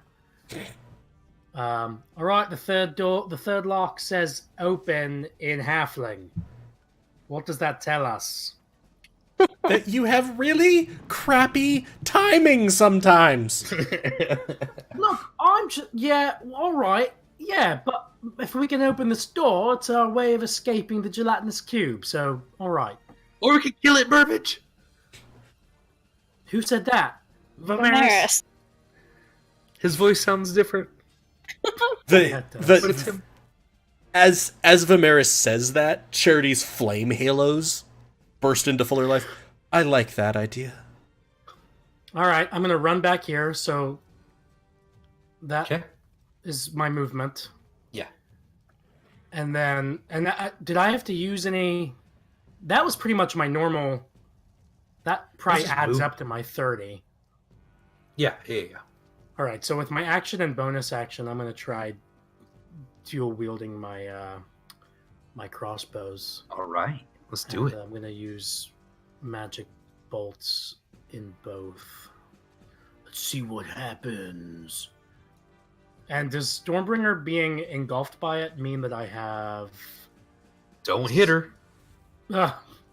You do also, though. I would think that counts as a allied creature to you within 5 feet of it. Oh, 100%. Yeah. Because she's Yeah, within 5 feet of it. All right. Well, let's see what happens. Oh! That is a crit hit and a 15 both hit. Crit hit table first, right? Yeah, first one. Let's do that. Let's roll on that. I'll go ahead and roll. That's Oh, it. Put the fear interesting. of Burbage in him. Go ahead and roll damage for that. Sure thing.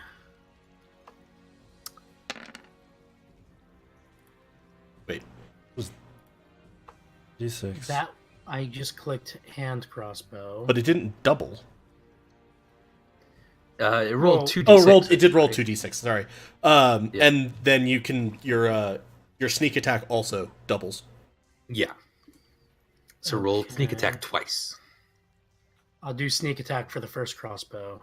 Yep. No. And you roll it twice because you crit hit. Yeah. Yeah. Oof. I roll that again. Yep. Yeah. Yeah. Rogues, ladies and gentlemen. Wow, you Oh. literally doubled it. Wow. All right. Because sneak attack So, 14. 7 and then 28, so 35 damage. All I'll right. also And roll you my have the- d20 for the Yeah. for the walloping. Yeah. That didn't wallop. Nope. No wallop. And now you roll Another the damage one from the hit. other hand. Yeah. Other hand. 3. All right. 3 and the sneak attack for that one too, right? No. Oh yeah, that's only for Yeah, once per okay, turn. yeah. Yeah. Still not a bad turn. Yeah, and all of those bolts, though they stick in it, like ballistics gel, basically, they've all missed Stormbringer too. But I still can roll my walloping bolt for the second one. Yeah, please. Yeah. That's not a wallop. All right. Okie doke. Charity. Oops, I deleted you accidentally, but Fucking A, man. we know it's you. I'm gonna look back at Charity and say, "What were you saying about bad timing?" Damn. That you had it. I don't think I'm allowed to say anything back because my turn is over. Yeah. But don't interpret that as sheepishness or an admittance of wrongdoing. So spiritual weapon. And I'll move it back just a little bit. They'll move the spiritual weapon back like 5 Alright. feet so that it's keeping pace. Yeah. 22 to hit It is. for 7 damage. God damn it, minimal damage. I'm afraid that's enough, though. The spiritual weapon cleaves into it, and the sort of gelatinous outer sac that's holding in all this acid just sort of starts spilling and glopping out onto the ground. Stormbringer, you feel this sort of gooey sack all around you, but you tear it off your head and you're able to breathe again. Good job, you guys. As the gelatinous cube is no more. I'm going to look at the ASMR. Way to help. They smile. Valuable contributions.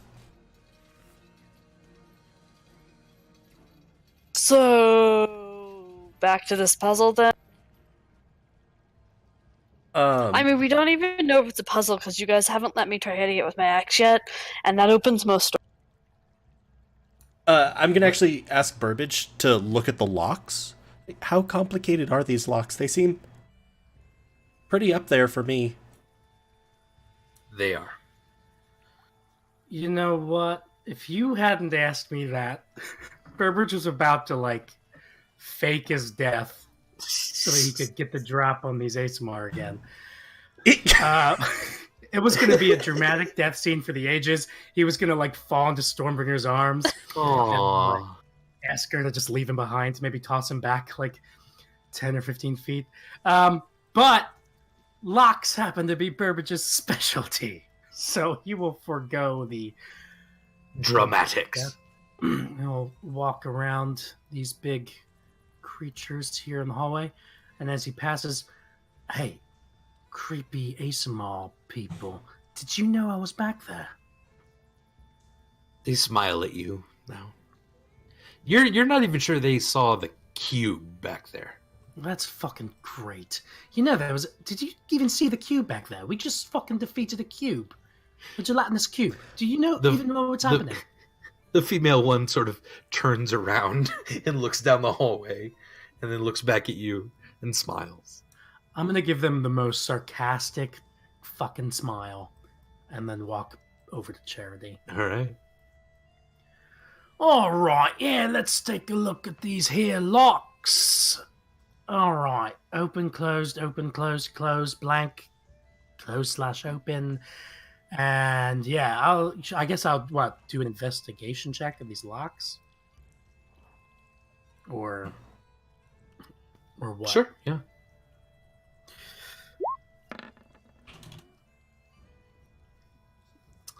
That is a 4. They are locked and do not open easily. Even the one that says open and common is... It is locked, and a fairly sophisticated lock. I'm not familiar with these types of locks, Charity. They look fairly complicated. Huh. That's sort of what I thought. I'm gonna... Okay, so I have an axe. Yeah, but I've got some thieves' tools. So I can at least try and have a go at it. I've had a fair amount of practice during our adventures heretofore. Just tell me which one you want me to try to pick. Try number 3. Yeah, that's what I was going to say. All right, let's try it out. All right. Ooh, 21. Very nice. You click open the halfling one that says open. And you hear a that lock sort of is now undone entirely, but the door itself remains immovable. All right, 1 down, 2, or try number 3 1. to go. All right, yeah, that's what you and I have been on the same page ever since I rejoined the group. Yeah, okay, I'll try. Charity's going to pat you on the shoulder. Yeah. And as he pats you on the shoulder, he's going to cast guidance on you. Guidance.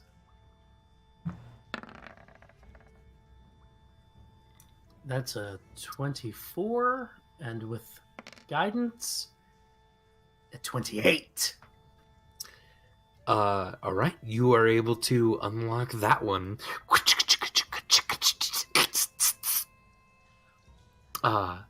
The lock is undone, but the door remains immovable.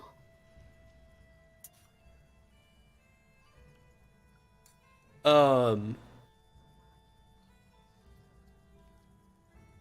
gonna try one thing. The infernal one is in the 5th slot, right? Yes. I'm gonna say the word 5 in infernal. Okay. And see if that does anything. Nothing happens. Okay. And then this returns to the same to the question that I was leading into right before Burbage was getting gelatinized. The different languages often share scripts, so like at least like types of writing system. Do I recognize the writing system, or do any of us recognize the writing system that was being used for the last one? Remind me what infernal script is again? Infernal script is infernal. Yeah, okay. So Then... the scripts that we would have, based on what we've Yeah. said we speak, would be the common script, the dwarvish script, the elvish script, the infernal script. Yeah. And that's it. Yep, it does not match any of those. Cool.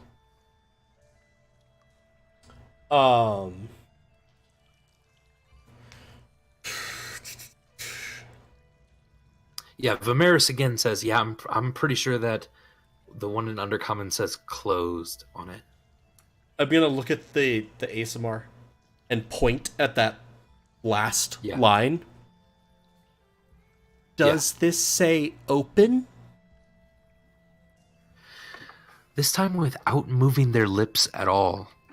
From somewhere kind of deeper in them, you hear Grasnik. I don't think that was common. At this, the flame halos are back up. That's not what I asked, I think.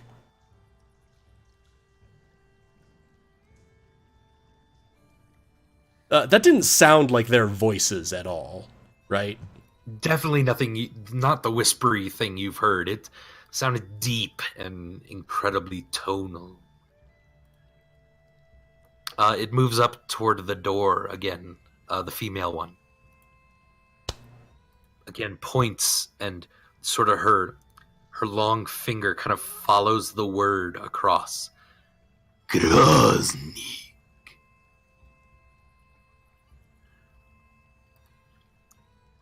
Okay, but could you translate that into common for us? Or any of the other languages we've demonstrated proficiency with.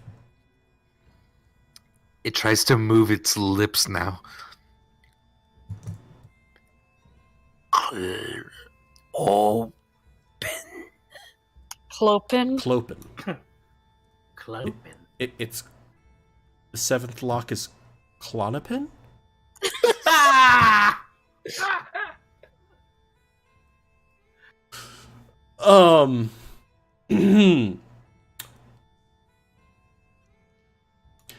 So they just were speaking with some other voice.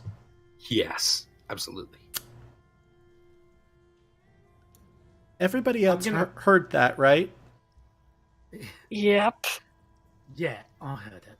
All right, okay. I'm gonna hold up my thieves' tools and kind of gesture them toward the seventh lock and look to the ASMR. They smile and both of them point at the door.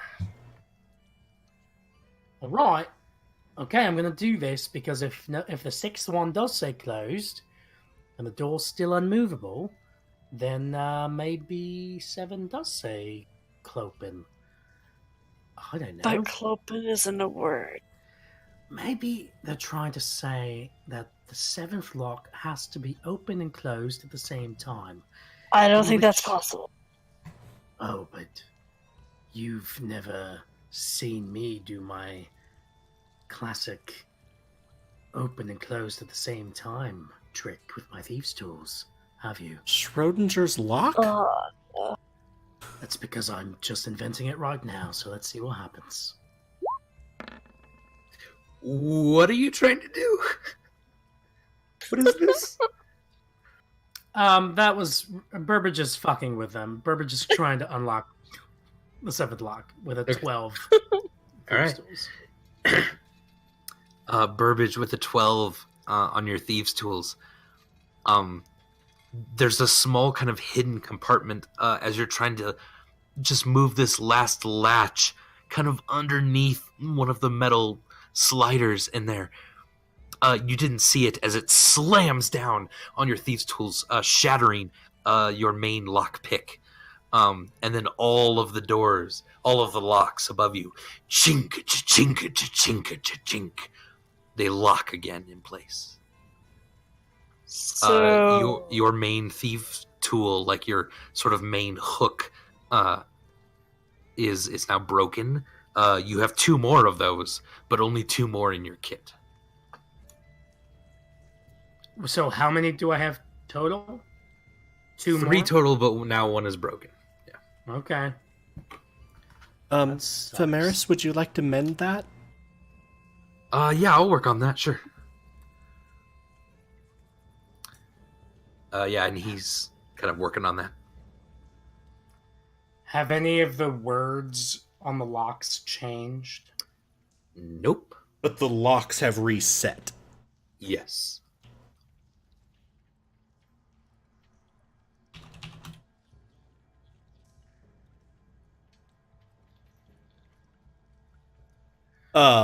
So try it again?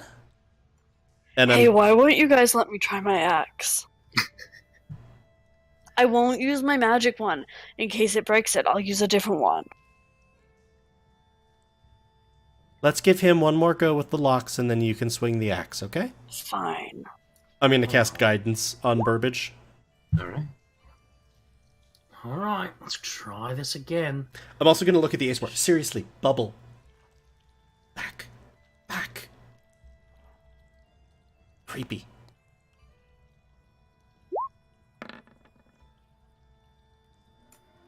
That's a 12 plus 2. 14. A 14? Alright, with a 14, you are able to unlock that one. And which one was that again? Number 1, common. Okay. Just like going back down from Uh-huh. the top. And then I'll recast guidance on Burbage. And I guess number 3 now?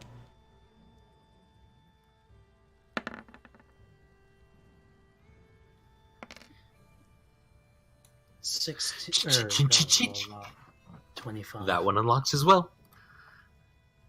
And All guidance right. on you again. Here we go with my classic open and close at the same time trick.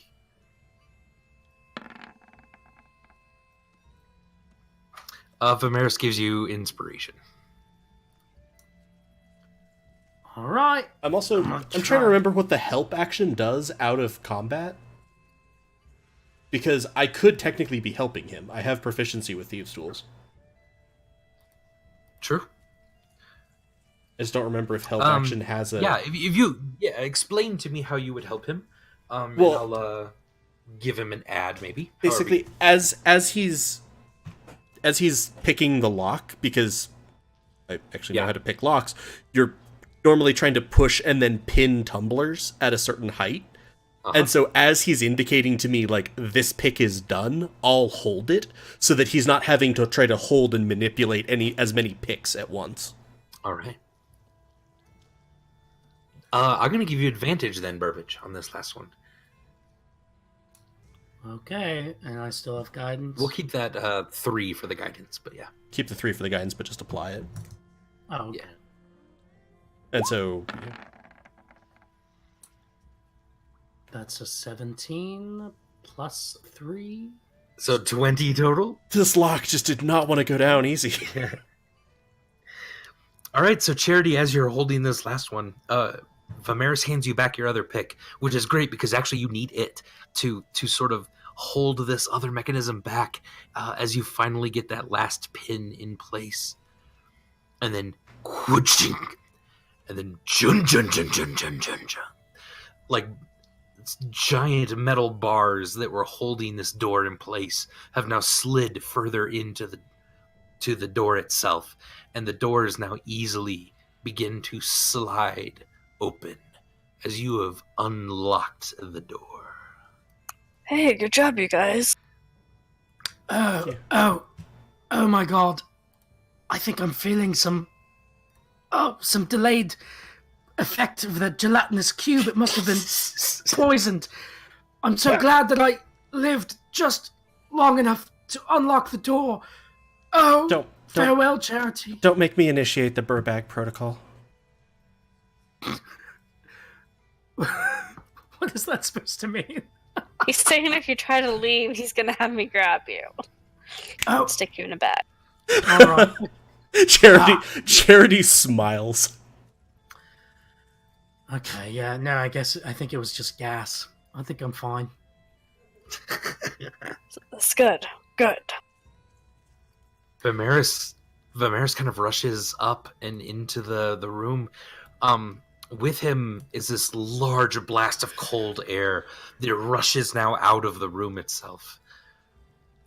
In the middle of this room is a ring of what looks like frozen fire. Just in place and static, not moving at all. Blue and sort of white and blue tint throughout its entirety. On a pedestal behind it is the large blue flower itself. Does anything about that flame seem familiar to me? How so? What do you think? Well, one, you just specified that it's blue. Yes. Does it look like one of Behelit's blue flames? A little bit. Right. I'm gonna look back over my shoulder. Bubble!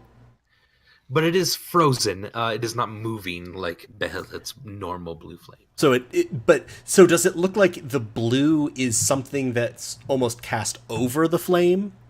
Or the flame itself? If I could tell that. Like it's in the form of flame. Okay. But it's completely frozen ice is what it looks like. Okay, so it looks more like it's like ice in the shape of fire or some kind of icy flame. Oh, hey, look, we got a whole Game of Thrones tie-in. Exactly. Not as if it is Behelit's blue flame or like my silver flame. Right. Okay. Like, that's comforting looking. Personal space. One of the Azamar sort of You're not pushes big on past personal space. Stormbringer, and looks into the room, and it's this. You realize one of the first times you've been around these people where they're not focused on you, and it actually feels very unnerving all of a sudden. And the Azamar turns around and it looks back to the other one, sort of in the hall still. And then you hear something kind of growing from within them. Something like that language that they had just spoke. Something deep. But it becomes louder. And louder.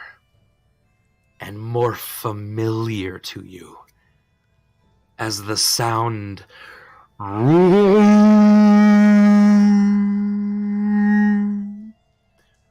echoes and bounces off the walls of this place, and you do remember such a sound, but it came from somewhere deep farther into the waters, and it still almost hurt your ears at that point.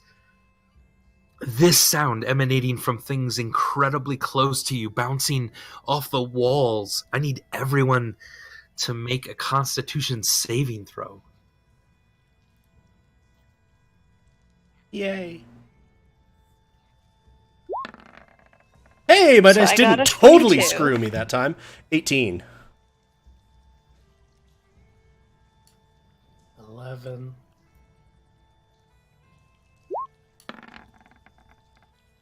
All right, 16. Excellent for Vamaris. You're barely able to maintain consciousness as the sound nearly, almost entirely deafens you. Your ears are now ringing incredibly loudly in your ears, and even that is becoming duller and duller as these two Azamar start to now grow a little bit more in mass.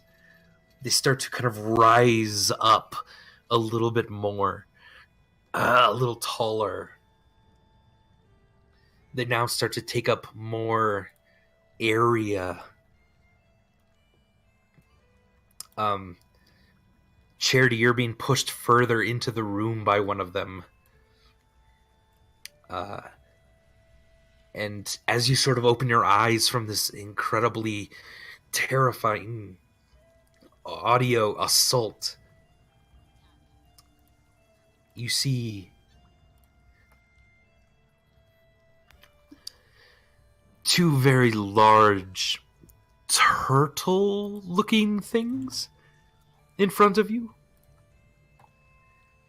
Things that you swear you've seen before, only darting in and out of tall waves beneath a ship, and much, much larger. What is it you would like to do? Do they seem hostile? Nope. Not at the moment.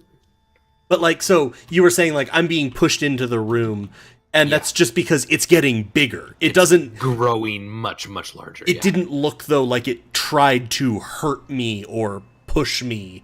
It was just the function of it getting bigger. Right.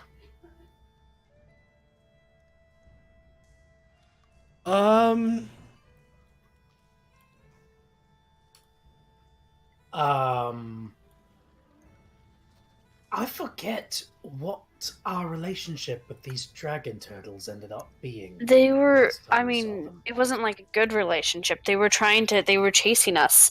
There was that noise that we just heard. And then they were chasing us in the boat, like in that very first adventure. Forgetting the plant. Yeah, forgetting the plant. The one in front of you turns its giant leathery head back toward you. Says now something. Grianurnastada. And it opens its mouth. And I need everyone to make a a constitution saving throw.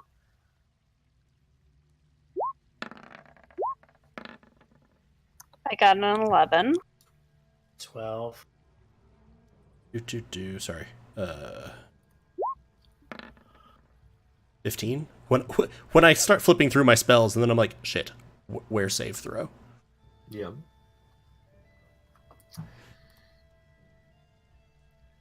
All right.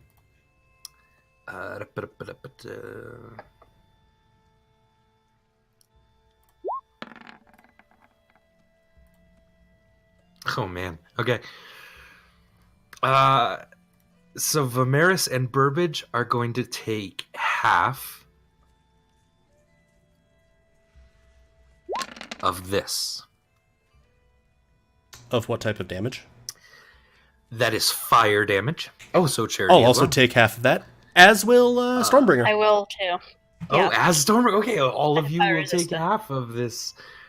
So only 21 fire damage as a massive amount of steam shoots from this gigantic maw in front of you.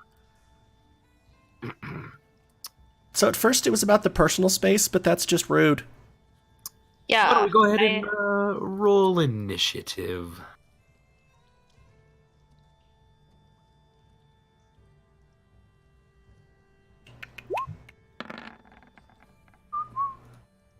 So we figured out that I'm just going to have to roll it twice to get my... Hey, mine actually rolled correctly this time. Oh, it did? Yeah, I turned it on. It doesn't show. It shows the 2 dice. It doesn't show the roll on the roll 20 thing.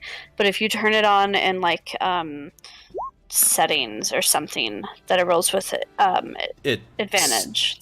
I'm still just going to roll it twice normally because it still Okay. didn't for me. So it doesn't matter. 7.77. That's what I got.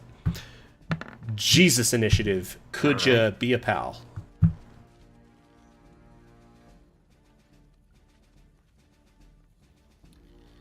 All right. Burbage Kemp, you are up first. I'm gonna move through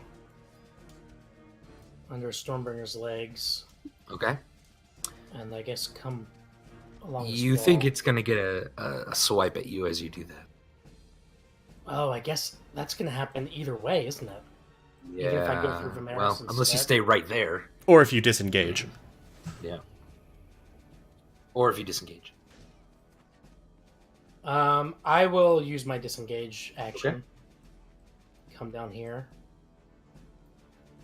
And I will, I guess, attack this one. The big one. Is the one getting bigger faster than the Yeah. other one? Yeah, the one in here is getting bigger. This one still doesn't have a lot of room. I'll attack this one with my crossbow and the walloping bolt. All right, hit me. 21 with the crossbow. That hits, yeah. And is it? It's adjacent to Vamaris, right? It is. All right, let's roll damage Nice. and sneak attack, right? Yep. Very nice. And I'll roll my d20 for the walloping. Very That nice. That wallops. All right, you slam into this with your walloping bolt. It loses its balance for a second, and it kind of just slumps to the ground as it is technically prone, though that it still towers above all of you. But it is inflicted with the prone status. Yes. We'll say for melee, not for ranged, because it being prone doesn't actually Change really its size. lower its hitbox. Yeah. It's not exactly like hunkering down behind some cover. Exactly, yeah. Yeah. All right, And Burbage, anything else? I still have some more regular movement, right? Yeah, uh-huh. I'm gonna just get a bit more distance and go over here. And yeah, that'll be my turn, I think. All right. Well, hold on. I have a greater healing potion. How does Okay. that? Can I still use that as like a use an object? No, because you've already used your bonus. Okay. All right. Never mind.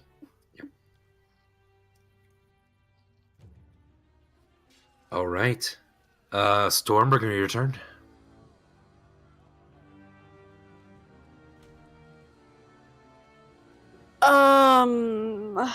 Okay. The one in the hallway still also kind of growing. It's just doing it slower, and it's now starting to press against the sides of the wall, and you do see a bit of it crumbling down around it. Haha, you're stuck in the hallway. I'm gonna rage. All right.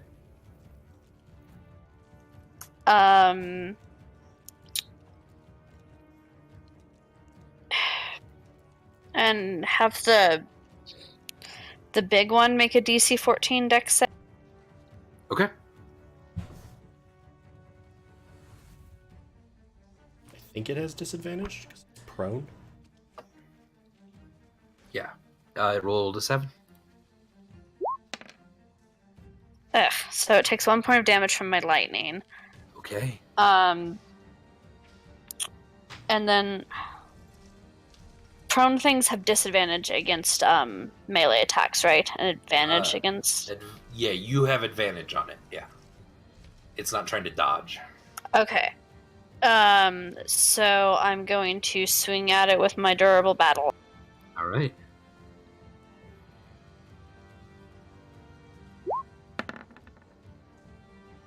So it's 23, 23 hits. 15 points of damage, All right. and second attack. Mm-hmm.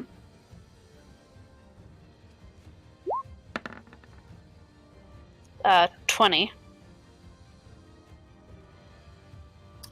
20 hits. And 13 points of damage. Right. And that's my turn? Yeah. Okay. All right. The big one is going to bite at Vamaris. It's prone. Claw. From prone? Yeah, it's gonna bite. Well, no, yeah, it's gonna stand up first. So does that provoke an attack of opportunity from Vamaris and me? Yes, it does. Shillelagh? I got a 24, That hits. so 12 points of damage. All right. Vamaris just banged his staff against it and nothing happened. Aw. All right. And now it's gonna,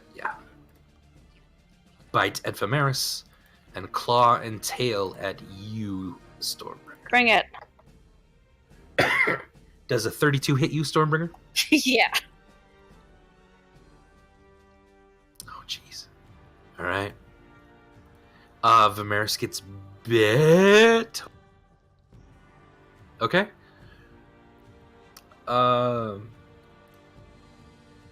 20 slashing damage to you, Stormbringer, as well as 27 bludgeoning damage, and I need you to make a strength saving throw. What's half of 27? 13. 13. For anyone watching this show trying to learn math, in D&D you always round down unless otherwise specified. Yep, in general, yep. And I'm raging, so I have advantage on strength. Right. I got 15. It knocks you just prone. You slam into kind of the dragon turtle behind you, and you are now slumped over on the ground. Okay.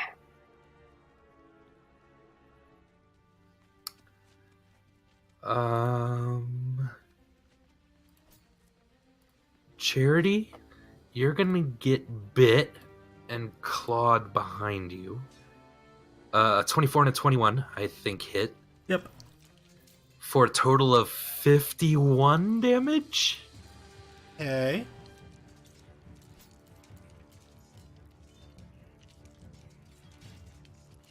Okay.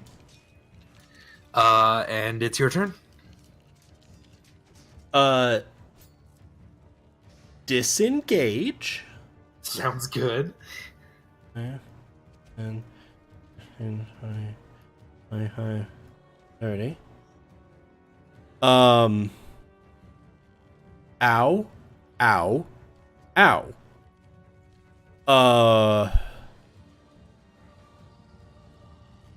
Spiritual weapon. Appearing by this one. Okay. 25 to hit. And actually, that hits, yeah. And I'm probably going to put the spiritual weapon, over here, sort of, as much as possible between it and the other turtle. Gotcha. And then that hit, so roll some damage. 10 damage. Force. That makes a difference.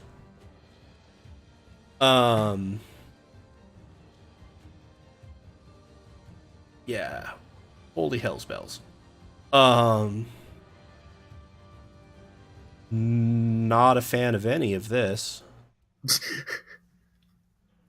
And yeah, that'll do it for me for right now.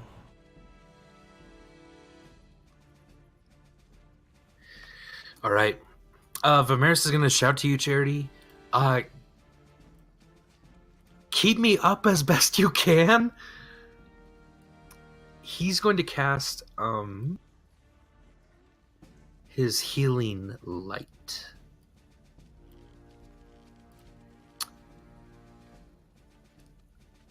And he's going to cast it here. And then he's going to run. We'll see if he's going to get bit at. And a 25 certainly hits him. Vamaris is now unconscious.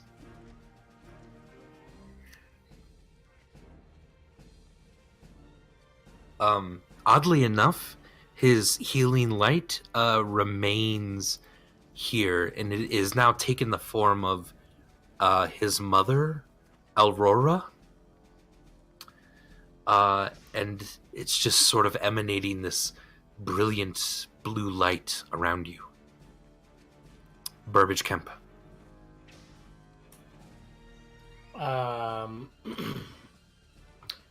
If I guess if I step into that light, will it heal me? I think so. You're pretty sure? I will do that. All right.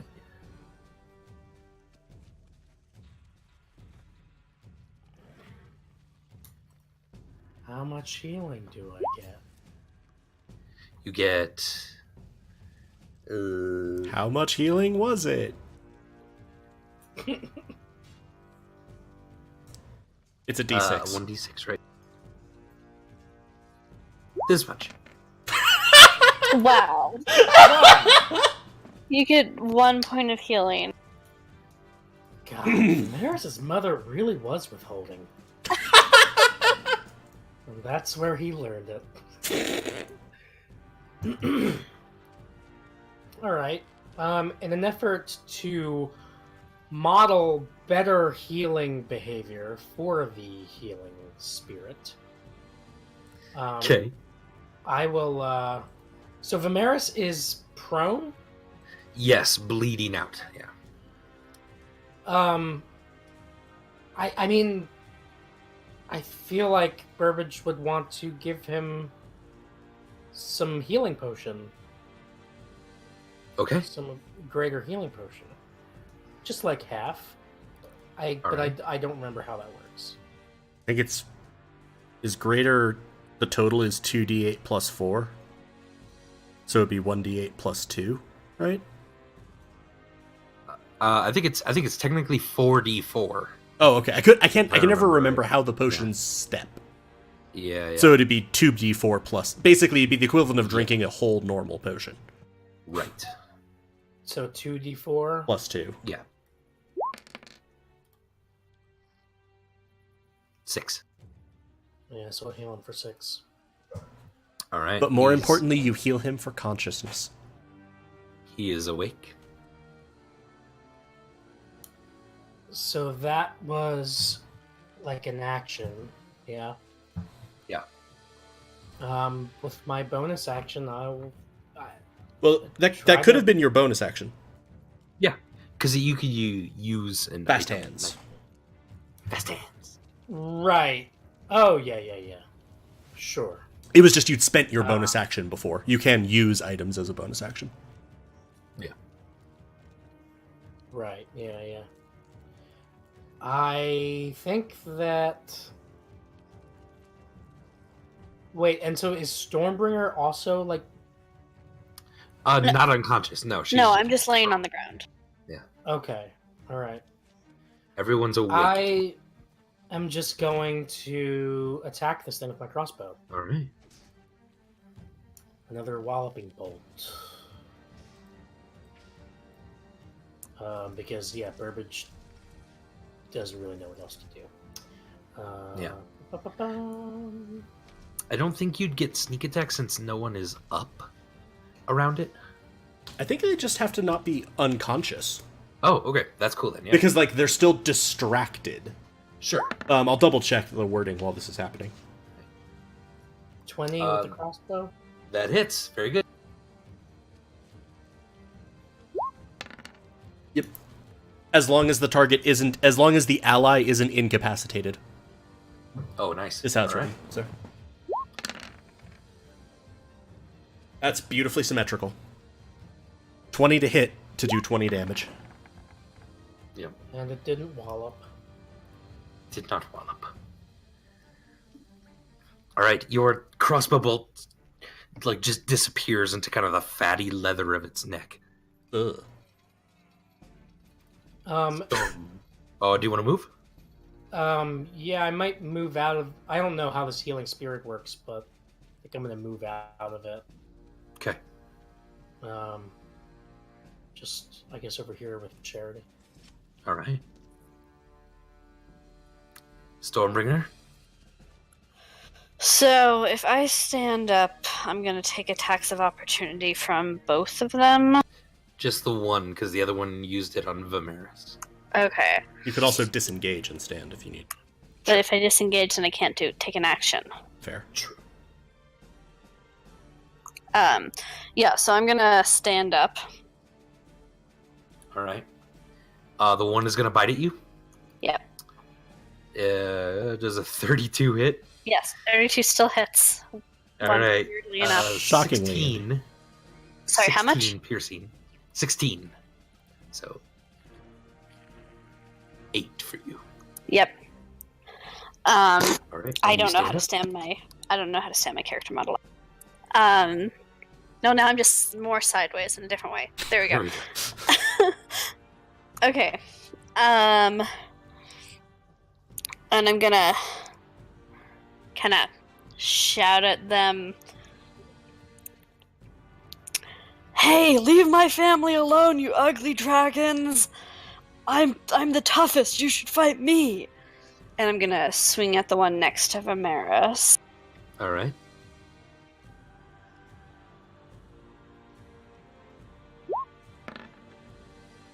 $16? No, that just slams into its tough hide and doesn't pierce it. Okay, second attack. 10. Afraid that doesn't hit either. Okay, and it needs to make a DC 14 dex save. All right. He rolled 10. So you take 4 points of lightning damage. All right. And that's my turn. All right. It begins to grow even larger. And it's now scraping the top of this thing, and its body is having a hard time fitting, but it's almost crumbling the walls around you a little bit. Even by you, Charity and Burbage, the ceiling is starting to sift a bit of dirt and dust down on you. Stormbringer, you are pushed forward as the one in the hallway even grows much larger, although it looks even more stuck, like it can't quite move. You don't see any way around it, though. And it's going to it can't quite make a tail attack at you, but it's going to try to bite and claw at you. Okay. Does a 19 hit you? If it's my armor class, it hits, right? Yeah. Then yes. All right, so that's both the bite and the claw hit.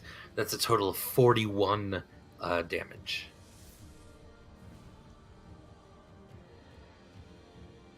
Okay.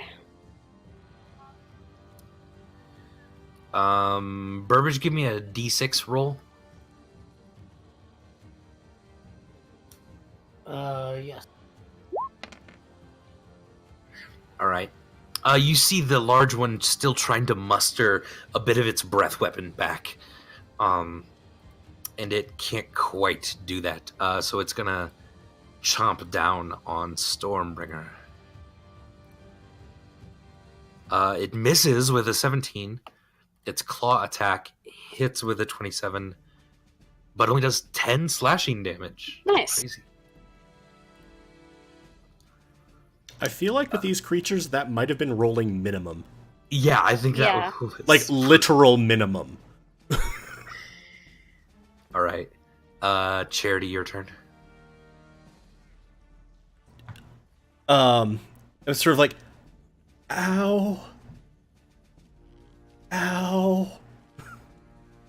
Yeah. So I'm gonna walk through the healing. All right, there you go. Less ow. Still very ow. Thank you, Miss Vamaris' mother. / projection of Vamaris' concept of comfort. Ow. God, we're all fucked up. I'm not referring to the wounds. So Vamaris said, keep me up. And he seemed like he had a thing he was going to do, right? Like he was running towards something. Yeah. He had an idea.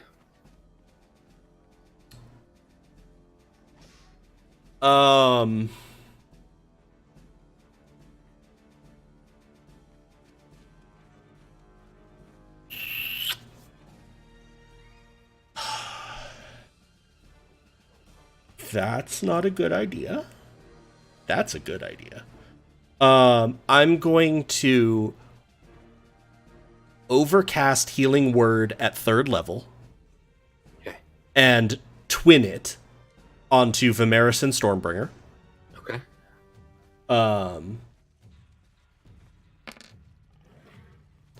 So they will receive 14 healing each.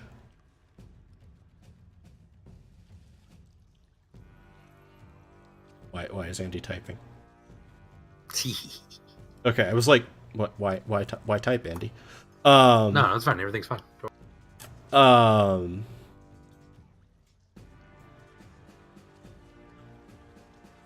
Then I'm going to... Sorry, I don't really have anything in the playbook for Monster Turtle. Oh, sure I do. A little bell will appear over its head. Over the big one's head. Big one. So I'm going to cast Toll the Dead over the one in the room with us. It needs to make a DC 17 wisdom saving throw. Actually, it shouldn't make a 17. It should make like a 2. Great.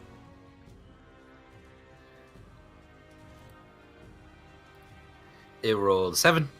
Cool. It took 8 necrotic damage. All right. I'm gonna edge a little more this way. Ow!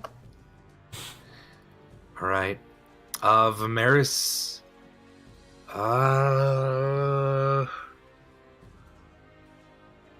He can survive a hit. He's just gonna stand up. And we're gonna see if that does it for him. Dragon Turtle's gonna bite. Technically speaking, he could have moved his healing light over himself first. True. Yep. Just as a note. Yep. It does hit him, but it doesn't down him. He's able to... He rushes inside this sort of circle, passing through the healing light on his way. Right. And he waves his hands over the flower. The flower then opens up like it's starting to bloom, and a very brisk wind starts to whip around this place. Burbage, Vamaris looks over at you and he says, 10 seconds, buddy. And you actually see a sadness in his eyes. You're not exactly sure what's going on here, Burbage. But perhaps Vamaris needs 10 seconds. Burbage Kemp. Burbage Kemp barks like a dog. Andy barks. We'll have returned that eye contact to Vamaris. Definitely with a wide-eyed, confused look on my face. But then, if my sense is that he just needs 10 seconds to do what he's going to do, then I guess I will attack this dragon turtle again. Yeah. All right. Do it.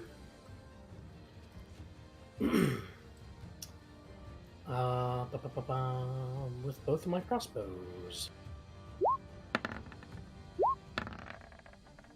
Nice. 25 and 24. Both hit. Yeah. Is somebody... They're adjacent to him, right? Yeah, both of them. Mm-hmm.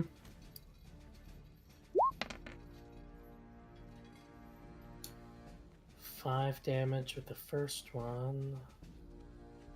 And a D20. Oh, and sneak attack. Nice. No wallop on that one. And then for the second crossbow,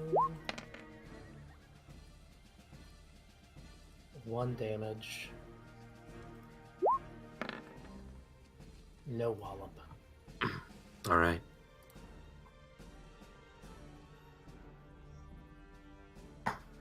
Okay. Anything else, Burbage?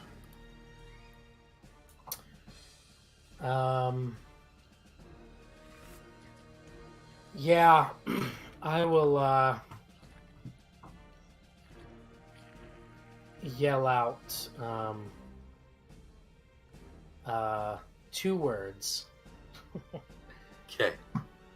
Leafy swirl.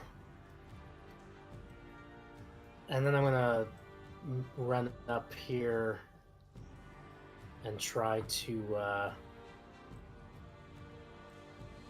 distract the dragon turtle this way. All right. Excellent. Stormbringer.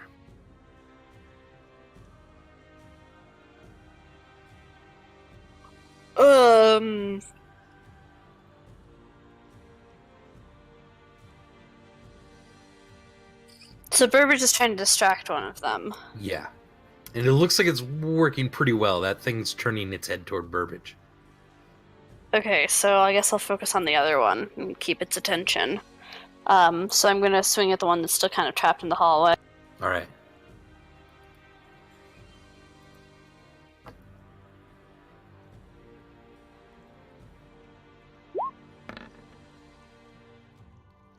So 15 hit? No, I'm afraid not. Second attack. Just try to cleave into it and you just clank on its shell. 19? I'm afraid not. Damn. That doesn't quite get through its Okay. tough hide. Well, have it make a DC 14 dex save. All right.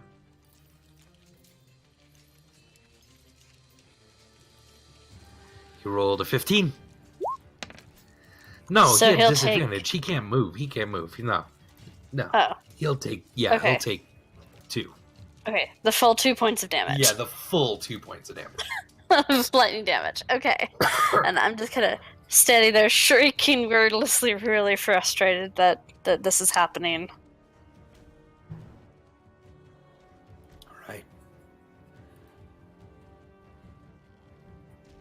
All right.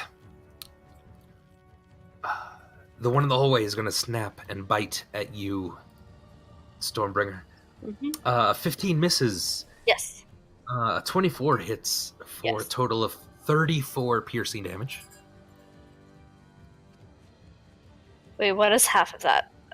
17. 17? 17. Burbage, you've totally... The other one is now turned completely toward you. Great. It's going to bite at you. Yeah, I'm about to fucking die. Remember the ability to have damage from attacks.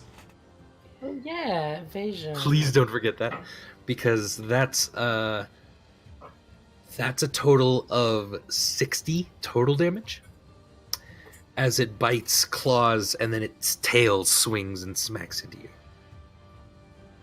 So I can evade that. Yep. You'll take Get half. 30, yeah. Okie dokie. And I need you to make a strength saving throw. If you're still around. 9. All right. Burbage, you are pushed back into this area, and you slide across the floor, now prone.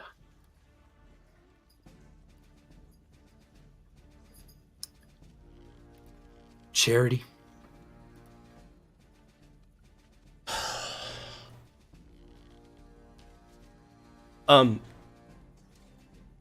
Vamaris? 10 seconds to what? He just looks over his shoulder at you coldly.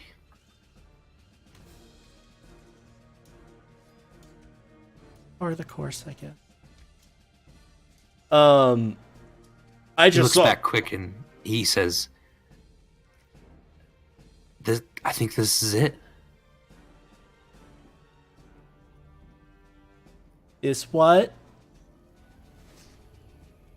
I think this is my prophecy.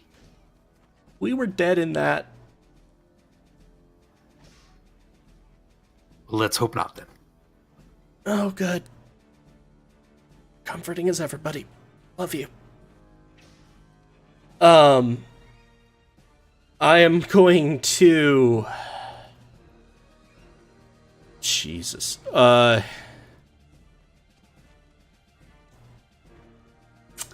just watched Burbage get turtle slapped into that room, right? Yeah. That didn't look like it was a gentle, loving nudge. Nope. Turtle slapped. Okay. Second verse, same as the first, I guess. Overcasting Healing Word at 3rd level and twinning it on Burbage and Stormbringer. Okay. Because I can, like, see Burbage's toe. Yeah. I remember how to do things like cast spells. I'm not upset. It's fine. 12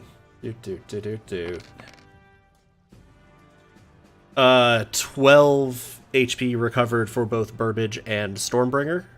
All right.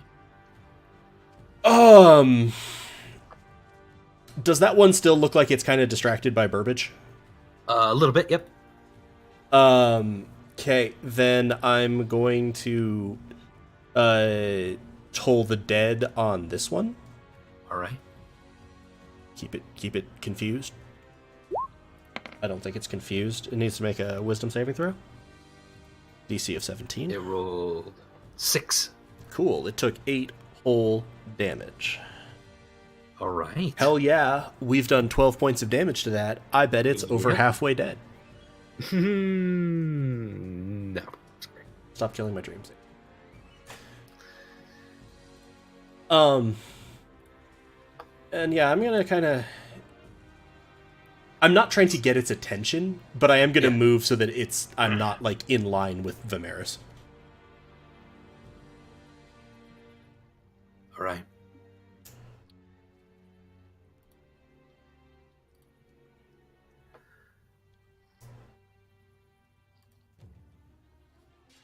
All right.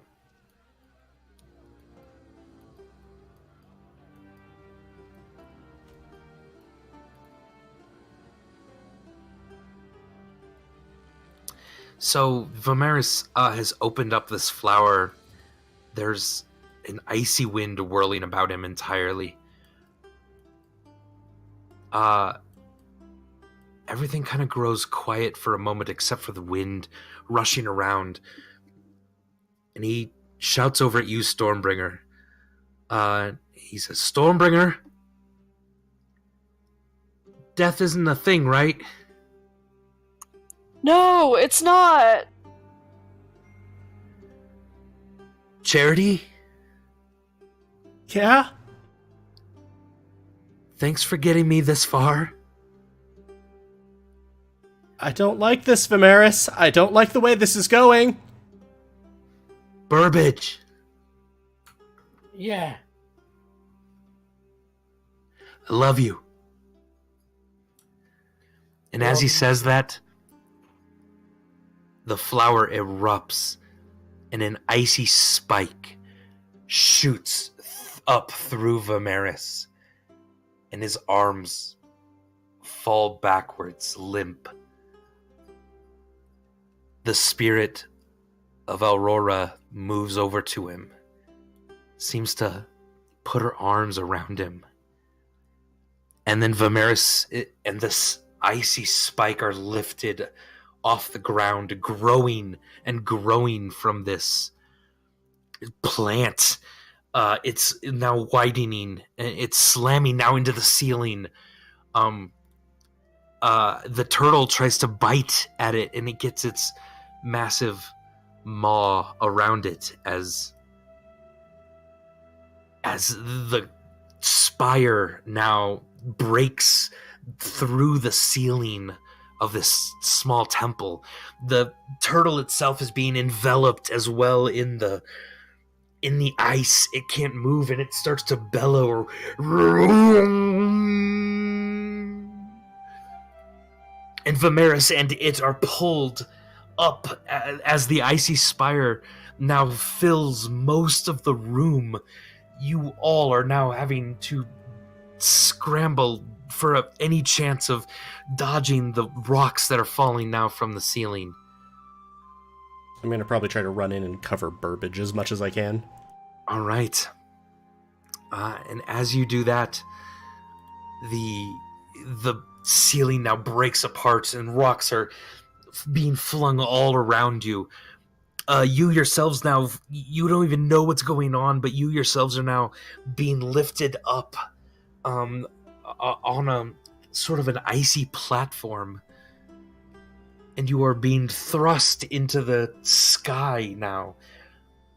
Burbage and Stormbringer, now you're falling back down to the ground as you hear a massive explosion.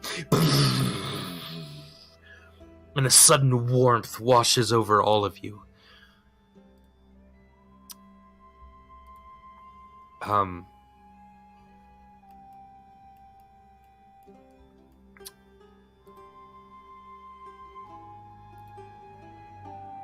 You now, Charity, you now open your eyes, your body still kind of huddled next to Burbage. There's smoke around you. And you're laying what you think is in the middle of the town square now.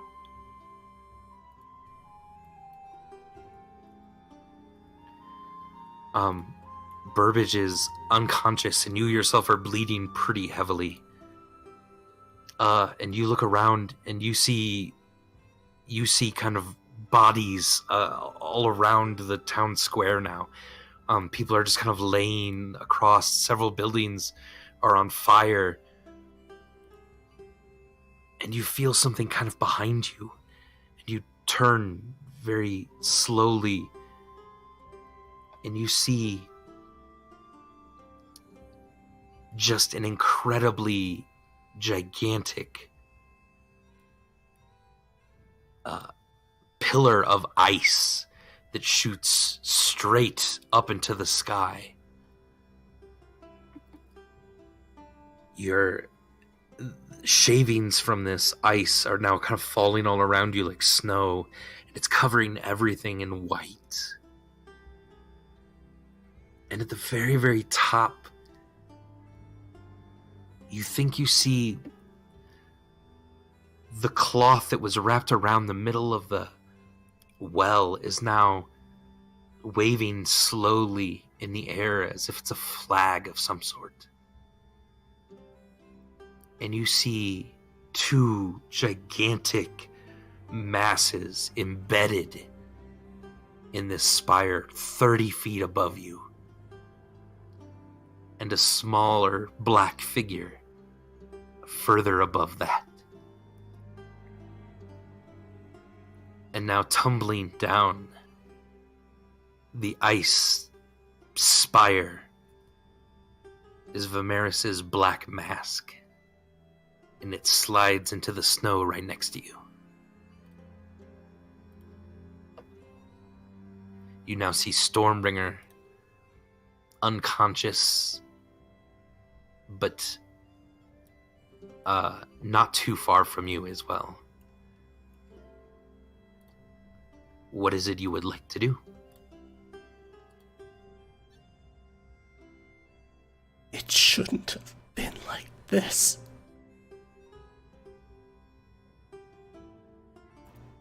I'm gonna reach down and take the mask and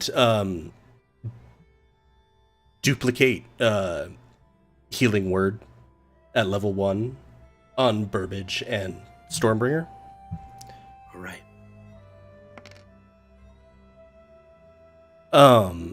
So 2, let me lower my sorcery points. And I'm going to, the word I use is this. I am my family's charity. I'm going to look around the square. Is it all the people who have been here? It does, yeah. It looks like most of the people, at least. It's hard to tell. In kind of the smoke and the snow. Exactly how many, but there are bodies kind of all over the place. Blown mostly out from the well area, or what used to be the well. Burbage and Stormbringer, you're now blinking your eyes awake. incredibly bruised and battered, probably a few broken bones. But you are awake as you see Charity, smoke and snow swirling around him, holding Vamaris' black mask, just looking straight up at this massive spire in the middle of town now. I am my family's charity. I am the light in the fire. I protect them. I am my family's charity. He's gonna slide the mask over his face. And I am my enemy's torment. What was your number?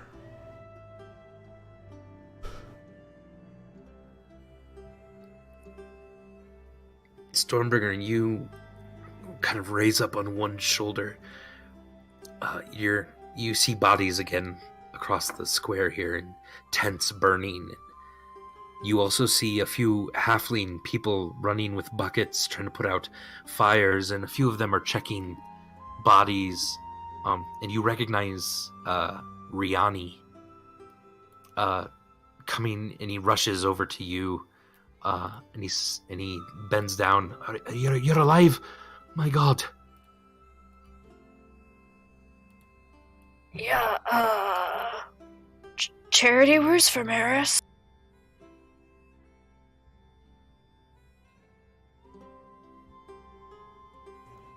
I'm sorry. I failed him.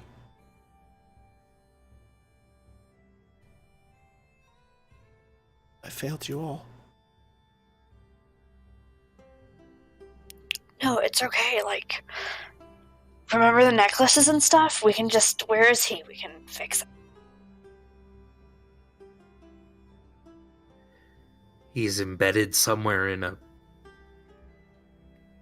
100-foot spire of ice. This is not normal ice either.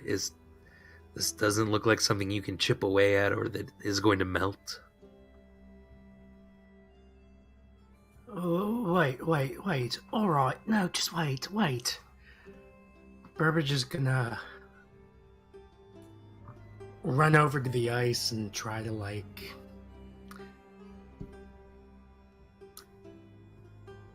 touch it with his ring.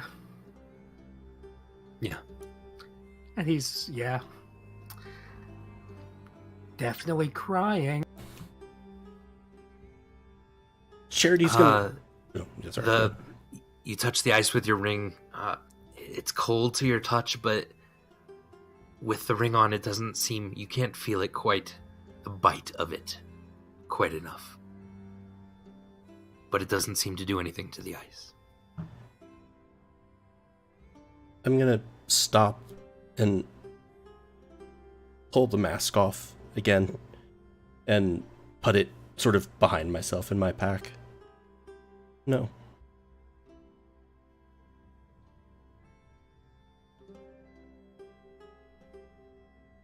That isn't. No. I'm gonna sort of reach over and enfold Burbage in a hug. I'm sorry.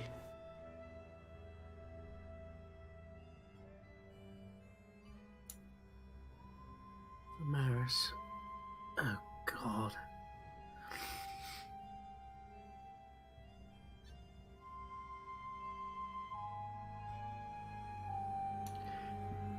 Yeah, Burbage will fall to his knees again, keeping his hand on the ice.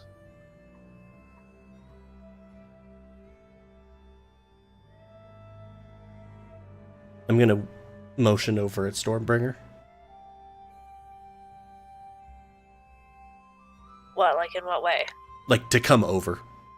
Oh, okay. Beckoning you over. I'll go over to the two of them.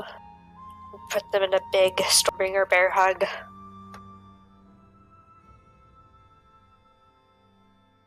it's okay, you guys, because death's not real. So, it's okay.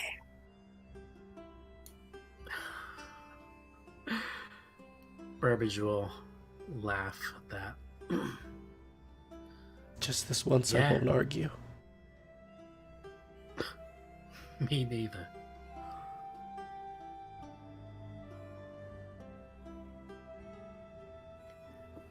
That concludes tonight's episode of Goats and Dragons.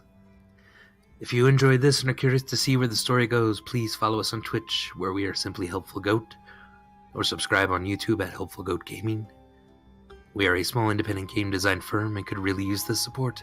And if you'd like to know more about us, our streams, our company, or upcoming projects, you can visit helpfulgoat.com. Follow us on Twitter at Helpful Goat, or check out our Facebook page at Helpful Goat.